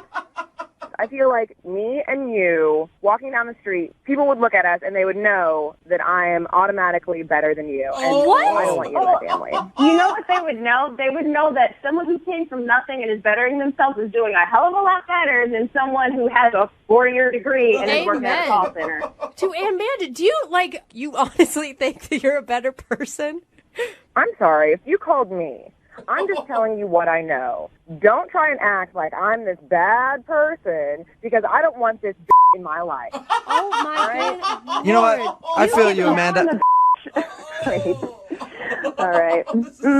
Amanda, I feel you. Like, I have to walk around every day knowing that people are lesser than me, and it's frustrating. It really is. You're such an ass. And I feel you on that. Thank you very much for your time. I would like to see if actually you two would like to get together for a second date, maybe a hangout. I'll pay for it wherever you guys want to go, a happy hour or something. You think I want to go and hang out with a dental assistant, trashy? I have better things to do with my time. Well, That is Amanda, nice. the way that you just described Laura sounds perfect for me. I mean, Oh my God. First of all, I'm so glad we called her because now I have no reason to ever be anywhere near that family again. No kidding. Terrible. And there's a good reason why her brother is her only friend. That's for sure. No, sweetie. I'll be fine. Thank you very much. I kind of want to go out with Amanda. Is that weird? Yes. Yes. Brooke and Jubal in the morning.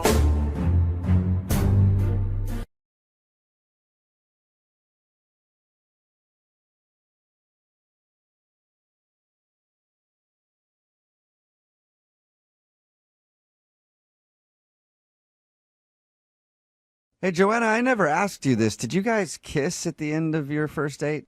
No, we didn't. But there was definitely a lot of chemistry. Okay, did you try to beat anybody up? What? Because it also seems like something you guys like. Well, if you're asking me if we walked the streets and just beat random people up, no. Huh. Okay, yeah, I just figured it's something you might be into. If you're just tuning in for today's second date, Joanna is on the phone, and she wants us to call a guy named Brandon. They met at a co-ed volleyball league when there was an argument that broke out between her team and his team. His team was mad at her because she was saying that a ball was out when they thought it was in. And then one of Brandon's teammates, the dude we're about to call, got upset and called her a name. And then Brandon punched that guy in the face and stood up for her honor. And then they went and got coffee. She thought everything went great, but now she's not getting a call back. I think this one is such a hard one to judge because a coffee date, you can't tell a whole lot if someone's really into you because you guys are sober and it's during the day. Like a kiss at the end of it would be insane to me. I totally agree. I think it would have been a bit inappropriate just to have coffee and then make out or something in a car. Oh, Right. Weird. I don't know what kind of coffee dates you guys go on, but Yeah. Apparently yours are a lot better. yeah, mine are pretty exciting. Wow. All right, I'm going to give him a call right now and see if we can find out why he's not getting back to you, okay? Great. Thank you. Okay, here we go.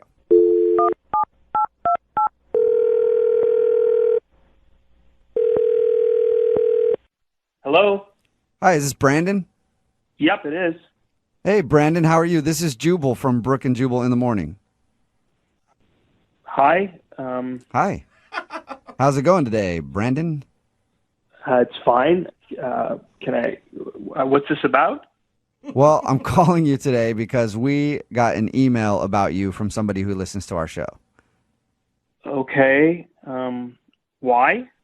Well, Good question. because we hear you're pretty good with a left cross. What's going on here? I don't know what you're talking about. Or was it an uppercut, not a left cross? I don't know. I don't know what kind of punch you details are threw, not but important. I do know that you threw a pretty good punch. I'm just really confused right now. Can you just tell me why you're calling me in the first place? Oh, sure. Why didn't you ask before? I'm calling because we do a segment on our show called The Second Date. That's where if you go out on a date with somebody and they like you a lot, but you don't call them back, they email us to get you on the phone and ask what happened. So you recently went to get coffee with a girl named Joanna. Oh. And that's why I asked about the punching, because she told us the story of how she met you and you punched one of your teammates on the volleyball team because he called her a name, and then you went to go get coffee. Yeah. Yeah. Okay. Yeah. The punching thing makes sense. So what? She emailed you about that? Yeah, because she says that she thought you guys had a lot of chemistry when you were having coffee, but now you won't plan another date with her. Oh my God, that's too heavy size, Brandon. So can you tell us why you don't want to go out with her again?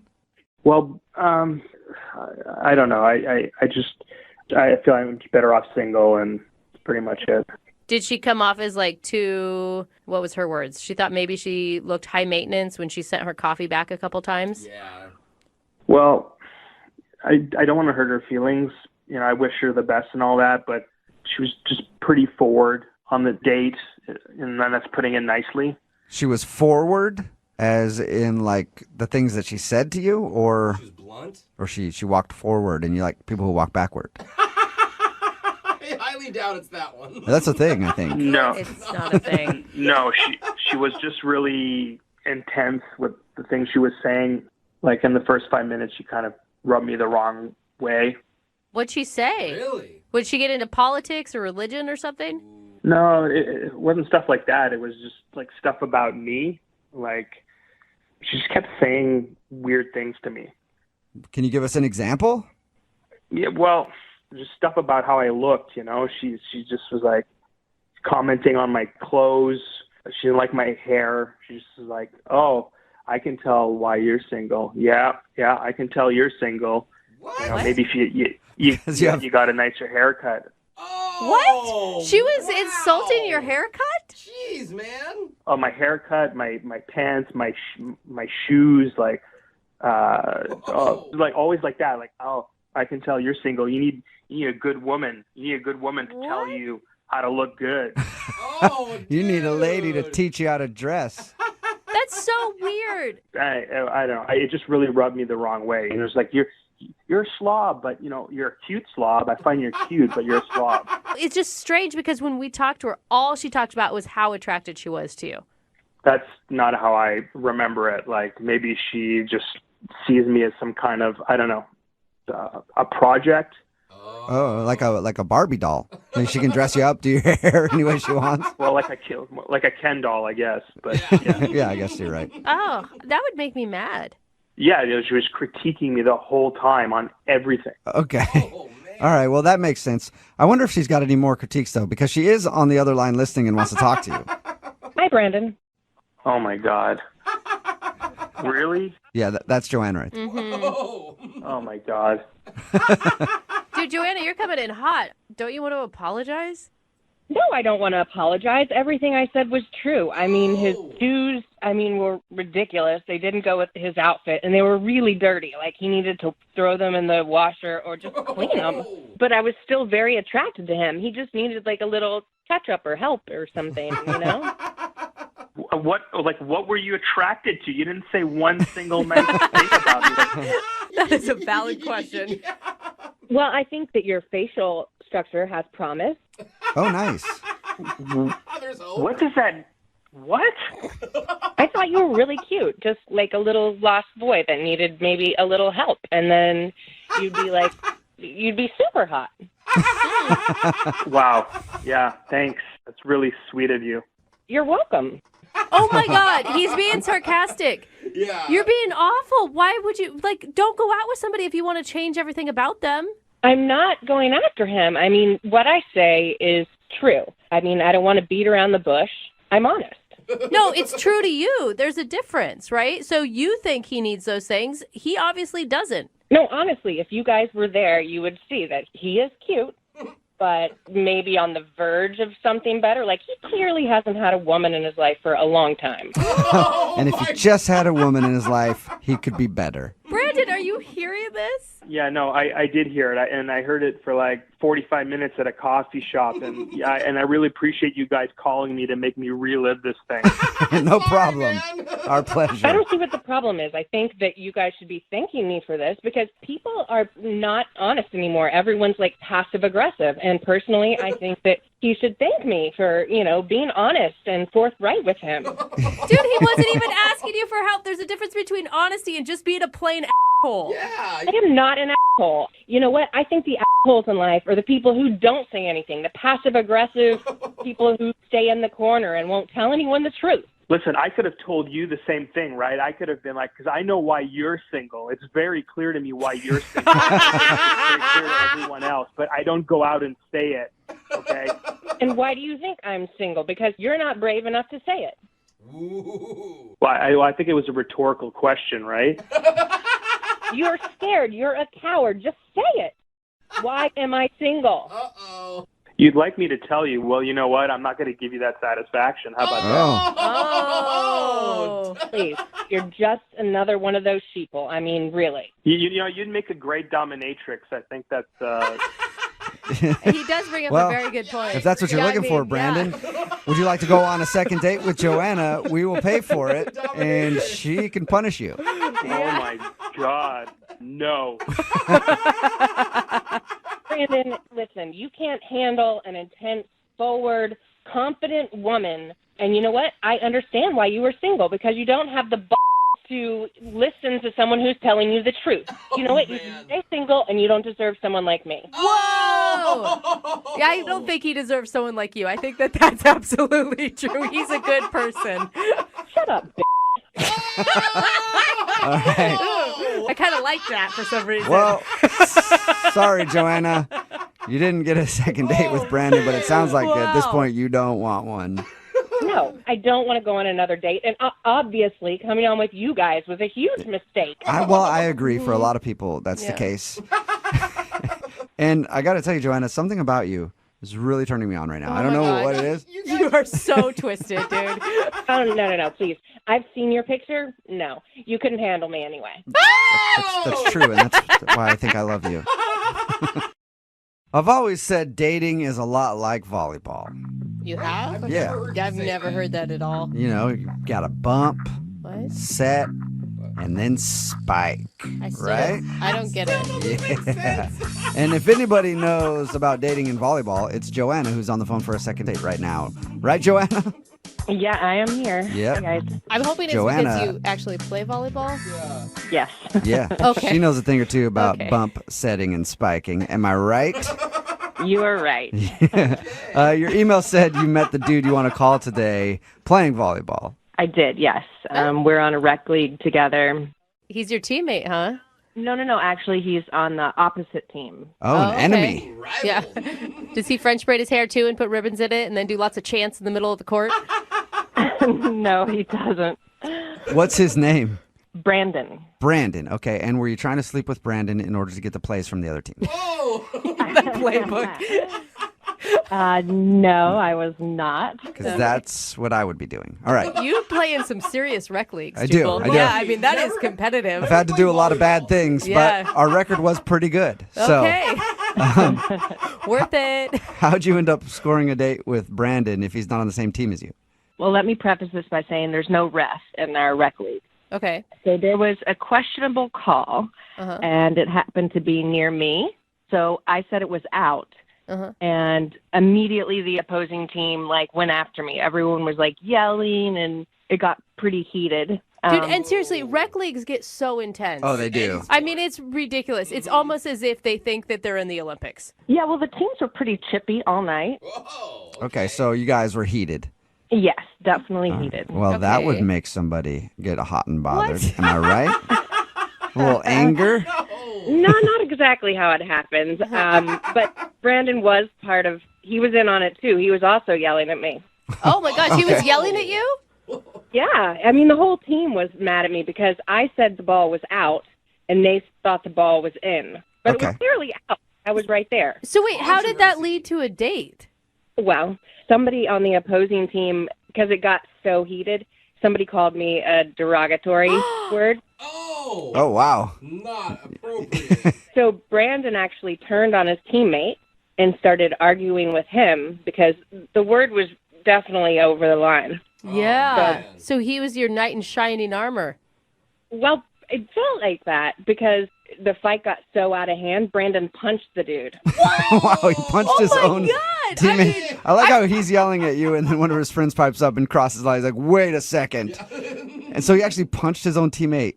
Yes. Wow. Dude. And I felt like he was kind of standing up for me. Do you know what I mean? Yeah, but the whole thing escalated, it sounds like, really quickly. Like, were you freaked out, or were you like, oh, dreamboat?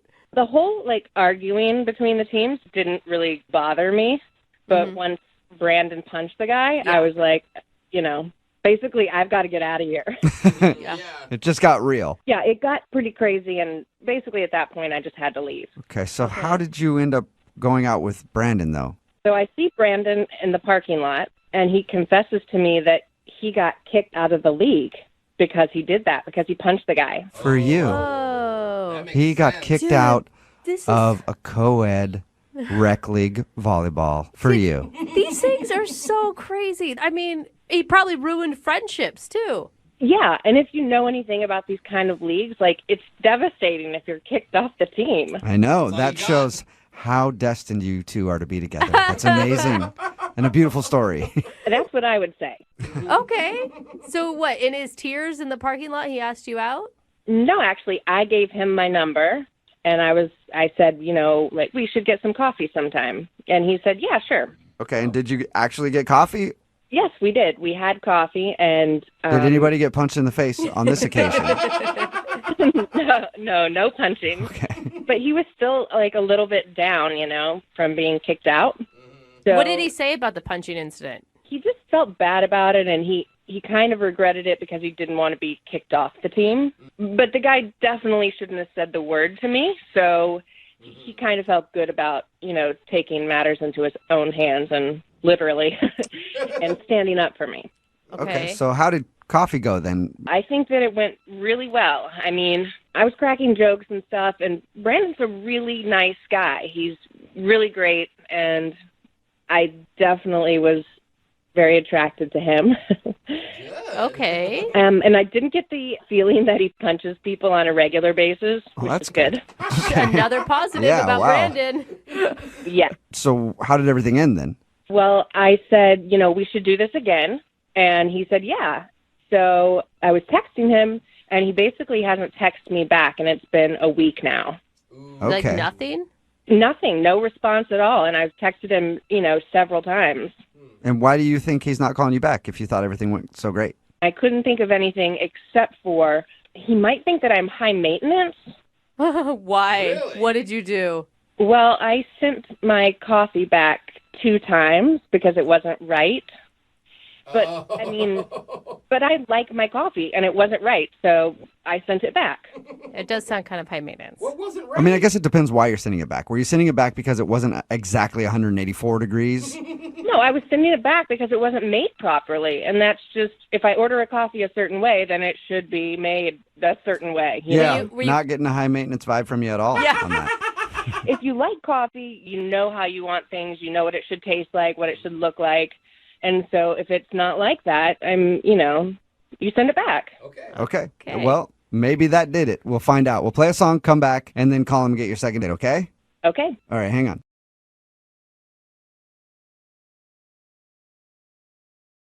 It may be the quirkiest second date in our show's history. And if you missed the first part, one of our listeners, Jamie, told us she's quirky and she has a few good luck rituals that she does on all her dates, all revolving around her lucky number 7. Yeah. She drives around the block 7 times. She has to take 7 steps into the building while being barefoot. She paid her tip $35, which Alexis just learned is a multiple of 7. But now Jamie's worried that maybe she overquirked herself on the date. Oh, no. It was too quirktastic. Okay. We need to move past this quirky word. It's hard to move I past think it. we can. I think we can do it, Jeff. Yeah. But now Jamie's wanting us to reach out to Clayton and see if the quirks were too much. How you feeling, Jamie? I got a feeling. Okay. Oh, she's got the Fergie thing, too. Yeah, I forgot to mention that's also one of her quirks, that she has to listen to that song before a big date. Although, Jamie, it feels like a lot, for a first date, but you also are incredibly positive. You sound super fun. Thank you. And you do own it all, and you're not forcing anybody else to participate in your 7 ritual. So Exactly. I think we can get you a second date. Thank you. I'm so excited. Well, let's give it a shot. We're going to call Clayton right now. I'm only going to call him once. You don't have any dialing rituals, right? Oh, no. There are 7 numbers in the phone number. So maybe that's enough. Yeah, there you go. That's it. There's 7 digits, and I've already done my 7 jumping jacks, so all is good. Okay. No. All right. I'm going to dial it right now. Here we go. Going.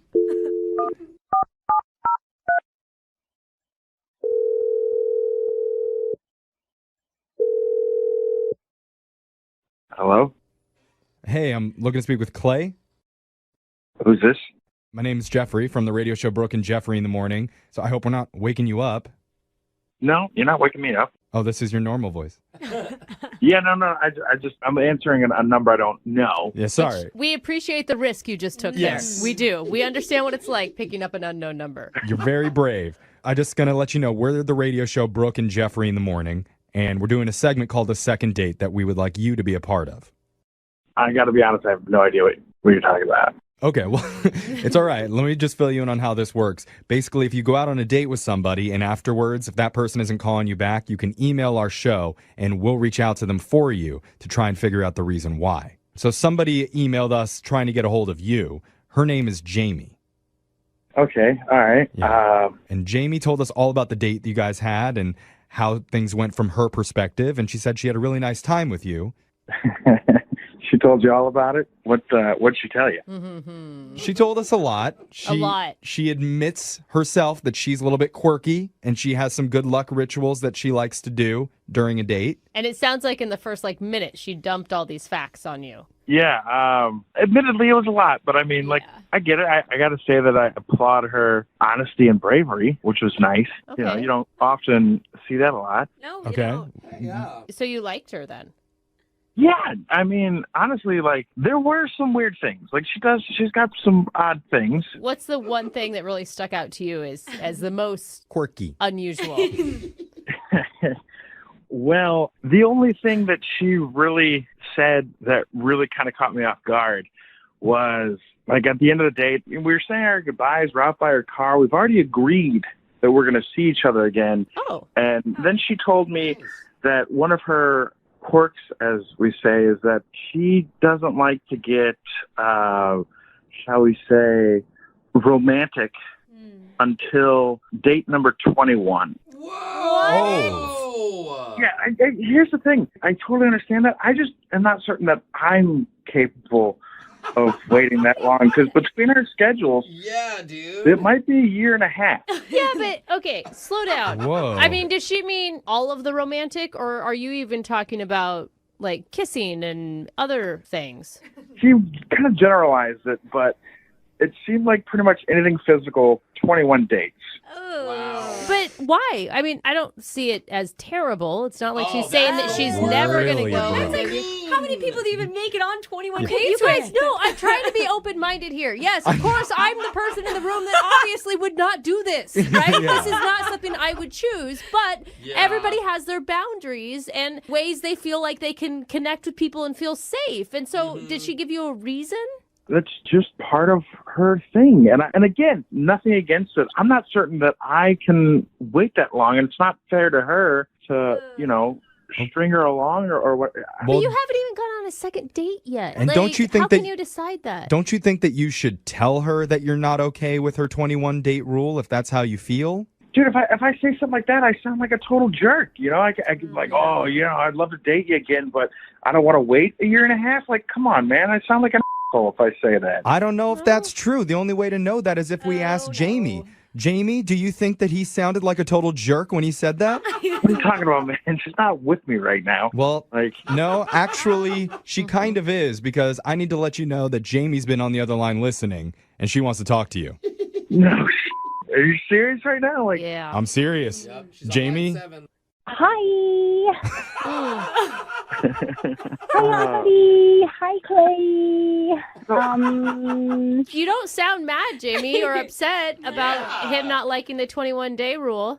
I'm just surprised that he brought it up at all, because it's so personal, so intimate. That's why I didn't tell you about it earlier. But of course I'm not mad. I hadn't even thought about the calendar problem of it all. That's totally true, because in my head, and I know I totally did not tell you this, but if we did 3 things, we went to a botanic garden, and then we went to lunch, and then we went for a walk. That's 3 days. Oh, what? Did you hear that, Clay? So you're saying we can check off these things? If we have multiple destinations in the same day, we could narrow it down to where it's not a year and a half, is what you're saying? I mean, be careful how you answer this, Jamie. Because he's trying to find a shortcut to get to 21 activities as quickly as possible. You go to dinner, you have coffee to start, that's one date. You have dinner, that's second. Dessert. I would take her to a carnival. I'd be like, we did the balloon booth, and we did the ring toss. Jamie, your date math is going to get you in trouble. Does this count as a date, Jamie, in your mind? You know what? It's probably my most unconventional date to date. So yeah, definitely. All right. So look at that. We have 2 dates out of the way already. Yeah. Bang, bang. I feel like the way you told it to me originally, I don't want to make you do something you don't want to do. Yeah, Clay's got to play. Oh my God. No, that's not what he's saying. No, he was actually saying something like it's almost impossible to get any guy to say, which is he actually cares about what I like and what I need. That's so kind and gentlemanly of you. That's the first half of what he said. The second half was, but I'm not willing to wait that long. Okay, but listen, Jamie, I mean, I think the thing is that sticking to a certain number of anything is going to make life very rigid, and it's not going to make things feel natural between you two of how chemistry evolves and how you two change your attitudes towards each other. And I could totally respect that opinion, but I'm me, and I'm honest, and I'm upfront, and I'm quirky, and it's totally fine if that does not like work or vibe or jive with whatever is going on for Clay or like anybody else, right? Yeah. I mean, you do you, baby. Okay. Wow. I mean, Clay, do you like her more right now than you thought you even did before? Because she is really positive. I mean, you're starting to understand the things that I adored about her the first time. Like I said, she's got quirks, but she's an amazing person. Like she's totally likable and We've already talked long enough. We're already at like date number 3 at least. I was wondering what date number they were on. So changing the topic of conversation counts as a new date. You know, Jeff, there's a lot of ways you can follow rules. All right. Okay? Well, a lot of loopholes here. I hate That's to- a good thing. More than one way to skin a cat. Okay. Well, let's change up the conversation topic one more time and offer to send you guys out on another date. We don't know what number it is. I don't know where we're at now, but we're going to offer to pay for it. Clay, what do you say? like I said, I'm fine with the normal waiting for 3, 5, 7, etc. That's not normal. Okay. Other people have quirks too. They just don't have to be in the intervals of 7 that mine are. Okay, I'm Yeah. done with the number 7. I heard Clay say yes. That's the important That's part. what I heard. Yeah. Okay, focus on that, Jeffrey. Jamie, are we still on? Oh yeah, I'm definitely going out with him. Are you kidding? All right. Successful second date. Say it 7 times to make it Yeah. real. I'm going out with him. I'm going out with him. I'm going out with him. I'm going out with him.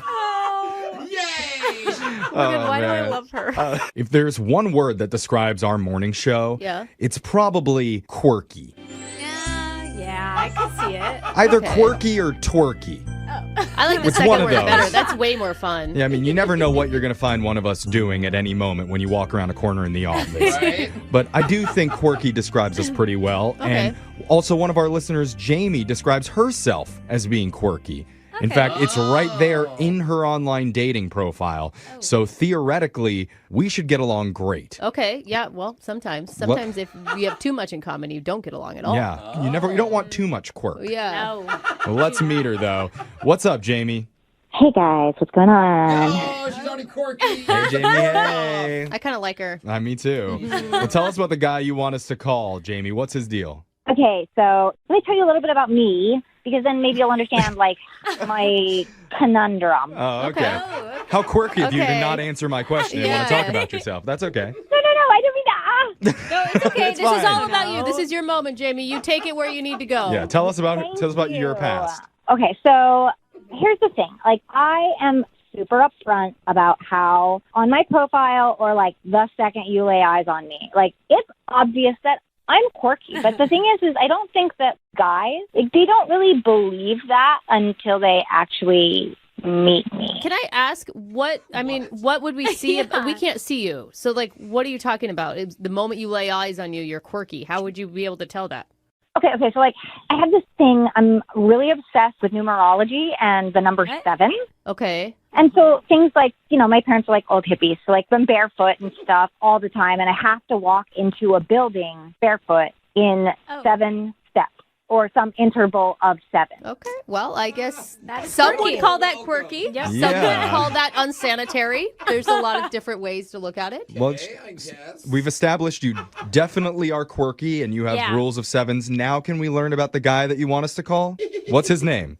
It's Clay.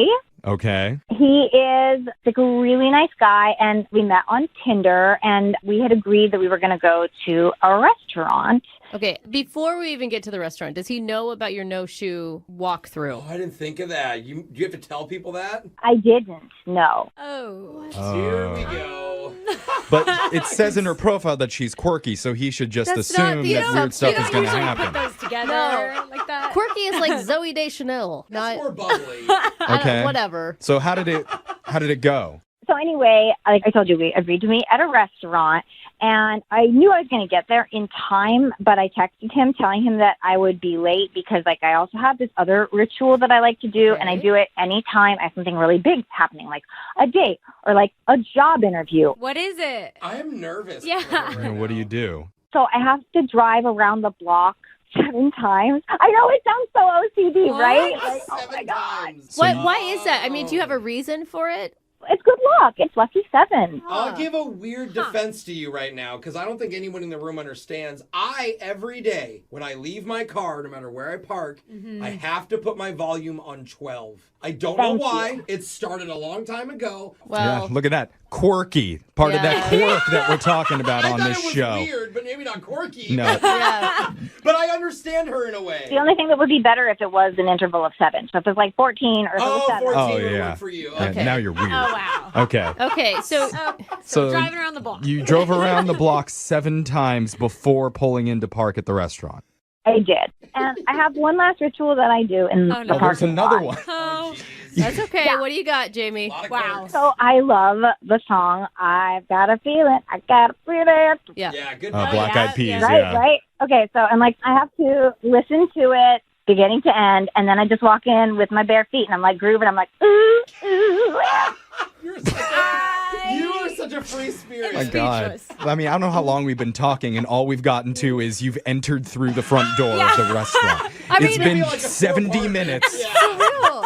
She's gotta going to play take an songs. hour and a half of preparation just to get to the dinner. Okay, so let's go fast forward. You're sitting down with Clay at the restaurant. After you circled the table 7 times. Yeah, How did that go? Okay, so I got there, and he, like I said, he's like this super nice guy, and I said, I'm sorry I'm late, and then I filled him in on, like, everything I just told you. Yeah, wait, Oh. in the first, minute of meeting him, you give him all of it. What? I'm quirky, come on. I'm sure he learned that very fast. It's just a lot of information to take in. It's true, but Brooke has always said honesty is the best policy. It's true. And I'm not saying that she should lie, but at what point did you start learning about him? And how did he react, I guess is the better question. What did he say? He didn't seem like he was put off by it because, we kept talking, and then we ordered some food, and I just, went total junk food. I was like, yes, let's get the mozzarella sticks. But I was like, I know it says 8 on the menu, but could you just, throw one away? No, you didn't. Oh, because you wanted wanted an odd number? No. She wanted Oh, 7. there was 8. Sorry. That was Brooke, how dare you? Sorry. Brooke's brain is overloaded with quirkiness It right is. now. She's not It's used a to lot. this. Normally, I would ask in this situation, can you think of anything weird or unusual that you may have done on the date that may have come off a little bit strange? But I think we covered that. Yeah. Maybe too much chicken? Is that the problem? Oh, you guys, I did not tell you about the whole tip thing. Oh, my God. What was What's a tip? What tip thing? 7%. So, because he was so nice and he paid for dinner, I said, oh, my God, could I please leave the tip? Good move. That's nice. Yeah. Okay. I love it when people offer that. So I was sitting there, trying to pull out the cash in my wallet, and I just was kind of leafing through it. And he's like, are you okay? And I was like, no, I'm totally fine. I just can't decide whether I want to leave $35 or $28. 35 or 20. Yeah, okay. Multiples of 7, yeah. What? Yeah. Oh. Sorry, Alexis. Sorry. Yeah. I'm back on track now. Yeah, Yeah. I got it. Those 3rd grade multiplication tables, okay? Why was that weird? I was just taking a little too long, and he was like, just give her 35. And then he handed me some other cash, and we, walked out, and it was great. Oh, good. That sounds natural. I Okay. mean, that sounds easy, actually. How did you end the night? Well, he walked me to my car, very gentlemanly, and I was worried that I had come across not just of my normal quirk, but a little high maintenance. You know what I mean? You do have a lot of demands and specifications, and that's fine. I mean, if you're high maintenance, you're high maintenance, and I think that if you can embrace that and know that that is you, then other people are able to do the same thing. She's not high maintenance, Brooke. She's quirky. Alexa's a new name for herself. Thank you. I mean, yeah, we support it. And so here's what we're going to do. We're going to play a song 7 times. And then when we come back. Everyone take your shoes off. We'll come back and In your car, too. No, we're going to play one song. We'll come back and we'll call Clay for you, try and get your second date, okay? Okay, thank you guys so much. All right, hold on. The girl on the phone for a second date today had her first date at one of the craziest places possible. People are popping pills left and right. Lots of group activity, if you know what I mean. And everybody's inhibitions are lowered. Mostly because of dementia. She went to the retirement home. She went to the retirement home, yeah. Wow, it's amazing how all those things are the same. I know, right? Wow. Yeah. God, they're having fun over there. Kara is on the phone, and apparently her first date with this dude was at the retirement home. Want to hear more about that in a second. That's an interesting date. Kara, how are you? I'm okay. The first thing that comes to my mind is you're like a gold digger dating a 92-year-old Alzheimer's patient. Oh, I hope that's true. You're into old No. The guy, I went on a date with a guy who volunteered there. Oh, he's okay. a good person. How'd you meet him? Well, okay, we met on an app, and he was funny, and we got along. Like he plays a bunch of team sports, like he does a bunch of like those kind of leagues, and I do too, and it's fun. So we kind of talked about that stuff, and Okay. we think we may have played each other before. That's so awesome. It's kind of funny. Okay. So how did he strike up the idea to go on a date at the retirement home? Well, that wasn't it. He was like, "Let's meet up," and he just said a street corner. Uh-huh. Oh, that's scary. You meet a dude on an app, and he's like, just meet me at the corner of whatever and whatever. I mean, pretty much, but I didn't read it like that, Oh, okay. Like that's when he texted it, so it didn't sound creepy at the time. Okay. But yeah, I mean, he wanted to surprise me, and I was up for it, so. Yeah, because surprises can be fun. Yeah. They can also be scary. Yes. Either one. Remember But that. this turned out to be a fun surprise, huh? Yeah. So we first met up, and we walked for a bit, and then he just said, "I'm going to bring you somewhere."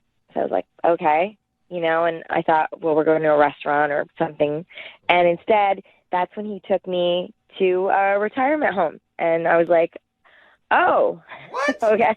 Yeah. He said he volunteers there sometimes. And then I was like skeptical, like that this was going to be fun at all. Like I just thought it was going to be lame. Yeah, of course. Like, Yeah. and he was going to try to teach me something or whatever, and like a life lesson. Oh my God. But did he know all the, was he friends with all the old people in there?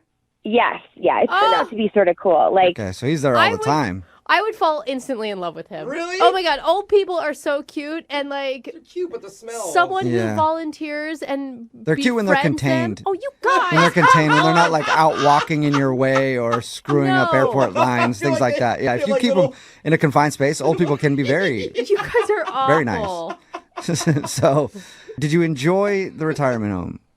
yeah. I mean, my grandfather passed away pretty recently, and it kind of reminded me of him, and that was cute. And I don't know. And he was sweet. Like, Corey was sweet. He was nice to them. They really got him, and we ate dinner with them. Like, it was a wholesome time. Like, we played card games. It was all, like, but we had one kind of awkward moment. And it was like this woman who lives there. She was like, "Are you a boyfriend and girlfriend?" And we sort of said, "No, this is kind of our first date." And she was like, "Well, you should kiss." So Yeah, Granny. Whoa. Yeah, she wanted some action. They're Yeah. feisty over they are there. fighting. You've heard about the STD reports Yeah, at these they senior have citizens' home. They're lot there for there. a reason. Apparently, you got to watch her in Yeah. that retirement home. So, did you guys make out in front of him? no, I mean, it was just sort of this awkward peck on the cheek, And then the lady, she clapped. Oh, that is kind of That's really sweet. Why was that awkward, though? It was just like, like, are you boyfriend and girl? It was just like I don't can know. see that part. And you've never Yeah. kissed, and it's like, kiss each other. Yeah, and then being forced to kiss with old peering eyes Yeah. looking at you. So was that the most uncomfortable moment of the evening? Yeah, I mean, it was fine. And then when we were leaving, he walked me back to my car, and he kissed me for real. Aww. Cool. Oh. And that old lady popped up from the car seat in the back and was like, yeah, good job. That's what I'm talking about. Yeah. I was hoping you'd really get after it. Yeah. Take off his shirt. No. No, she says no. How was the kiss? Yeah, it was good. I mean, it wasn't like a big thing, but it was just really nice. It was like first date kiss. Okay. Got it. But now it's been a week, and he's like, we're texting here and there, but he's not asking me out again. Okay, and if you tried to like hint, or have you asked him out?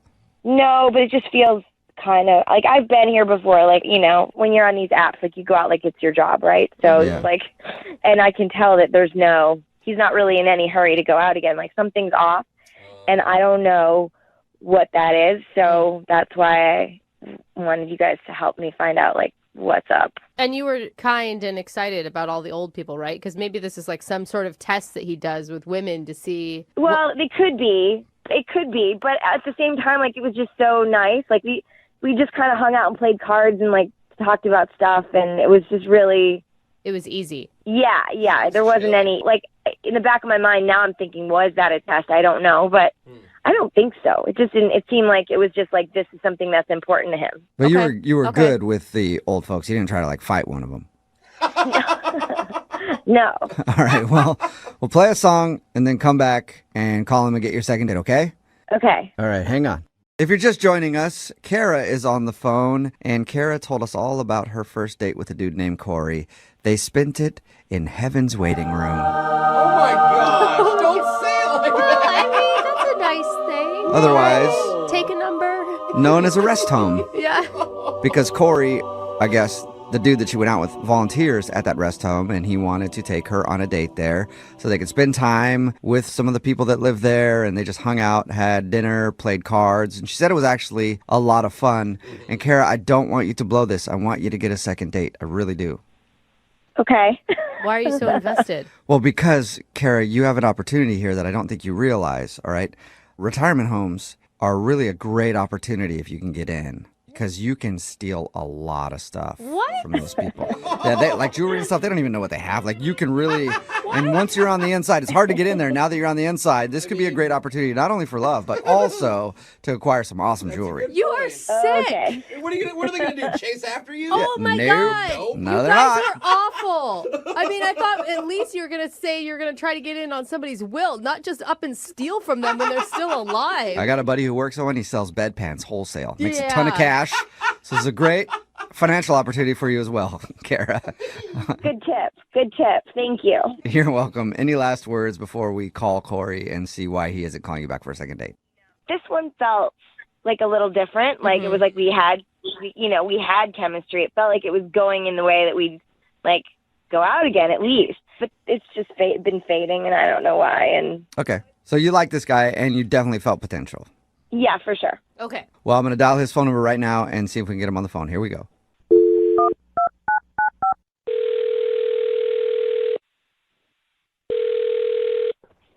Hello? Hi, can I speak to Corey, please? Speaking. Who's this? Corey, this is Jubal from Brooke and Jubal in the Morning. It's a radio show. How you doing today, sir? What? Why that? I don't know why I said it like that. Yeah. Sorry, Corey. I'm okay. Why are you guys calling me? Well, because we got an email about you from one of our listeners, and they just said we had to call Corey and talk to him. I don't know why I said it like that either. Yeah. I'm sorry. I think you guys might have like the wrong person. Well, I have a phone number here with this number that I just called, and it says their name is Corey, and it says that they volunteer at a retirement home from time to time. Yeah, that's me. Okay, so you're old folks Corey. That's what they call him. I guess. I don't think Corey's finding any of think this so. very amusing. Sorry, he's probably confused. Corey, Yeah. we're calling because we do a segment on our show. It's called The Second Date. So we got an email from Kara, who you went on a date with to that retirement home. Right. Right. And Kara wants to know why you haven't asked her out on a second date yet. She says that like she can sense that you're like falling off.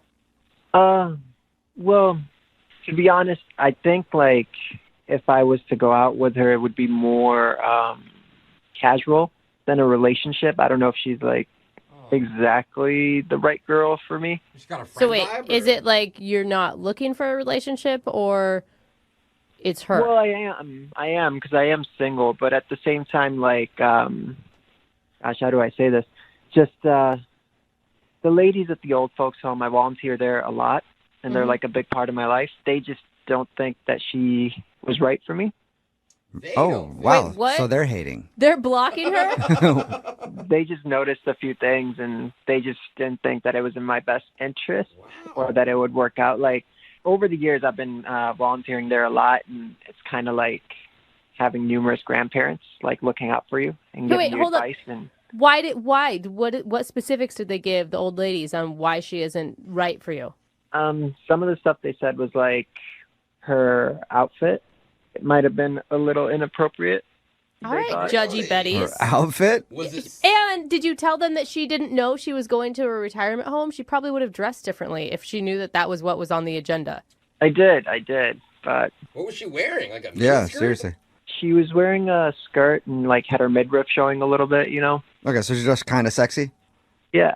Yeah, she dressed like for a first date, you guys. Like, They kind of didn't like that her skirt was so low and that her belly button was showing. I can kind of see that, you know? because not everybody has a belly button in the world. You mean but they don't dress whatever. like that in the retirement home? That's Yeah. how I pictured it.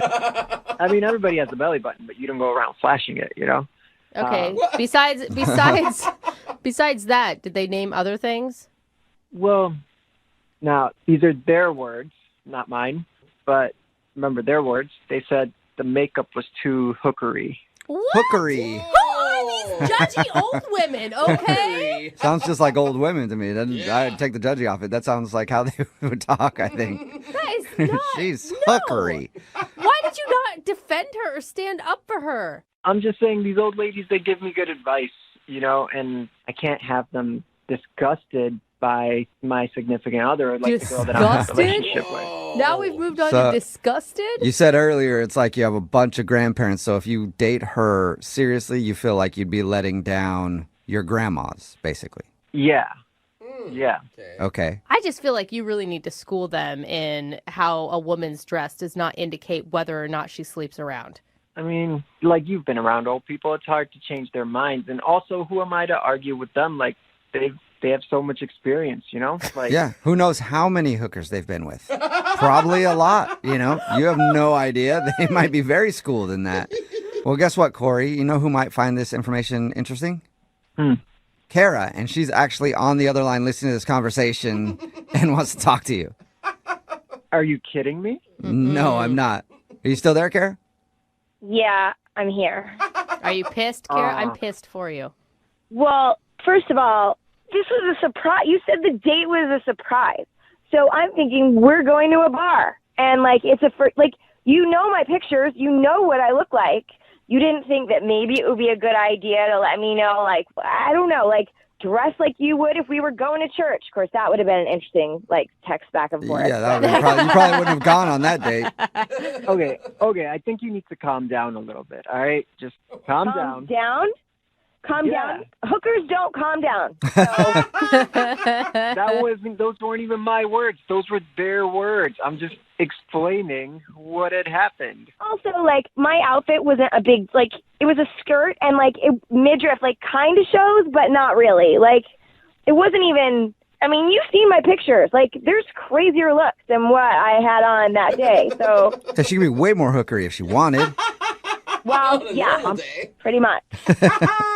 I'm just saying you did dress a little provocatively, and they kind of picked up on that, and I have to kind of go with that because they're conservative, a little bit like me, you know? So Conservative like you. Okay.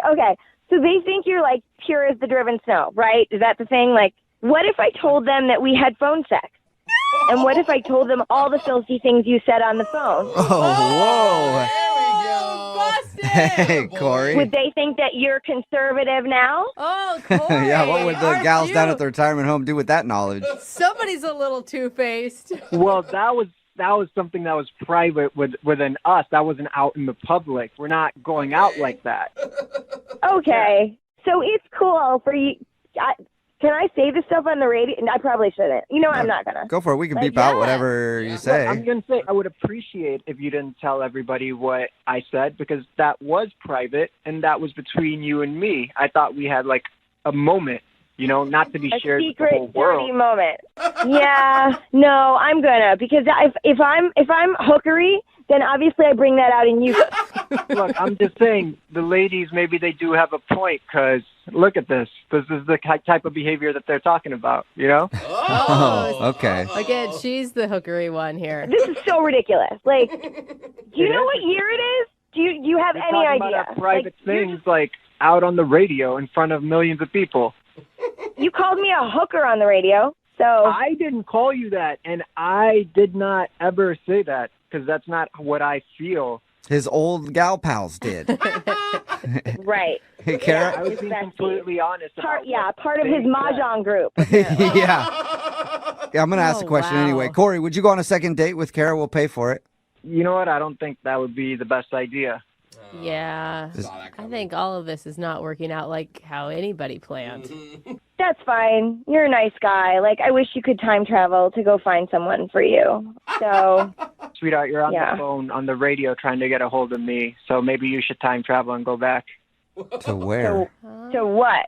To what? So before you made this phone call and embarrassed yourself in front of the world. No, I don't want to go out with you. That's a short You time. can try to get defensive. You can try to be angry, but sorry. Yeah. I'm not responding to Okay. your calls, and maybe you should stop trying to get a hold of me through the media. The only thing that I really find offensive is that you called us the media. Yeah, the That's media. weird to me.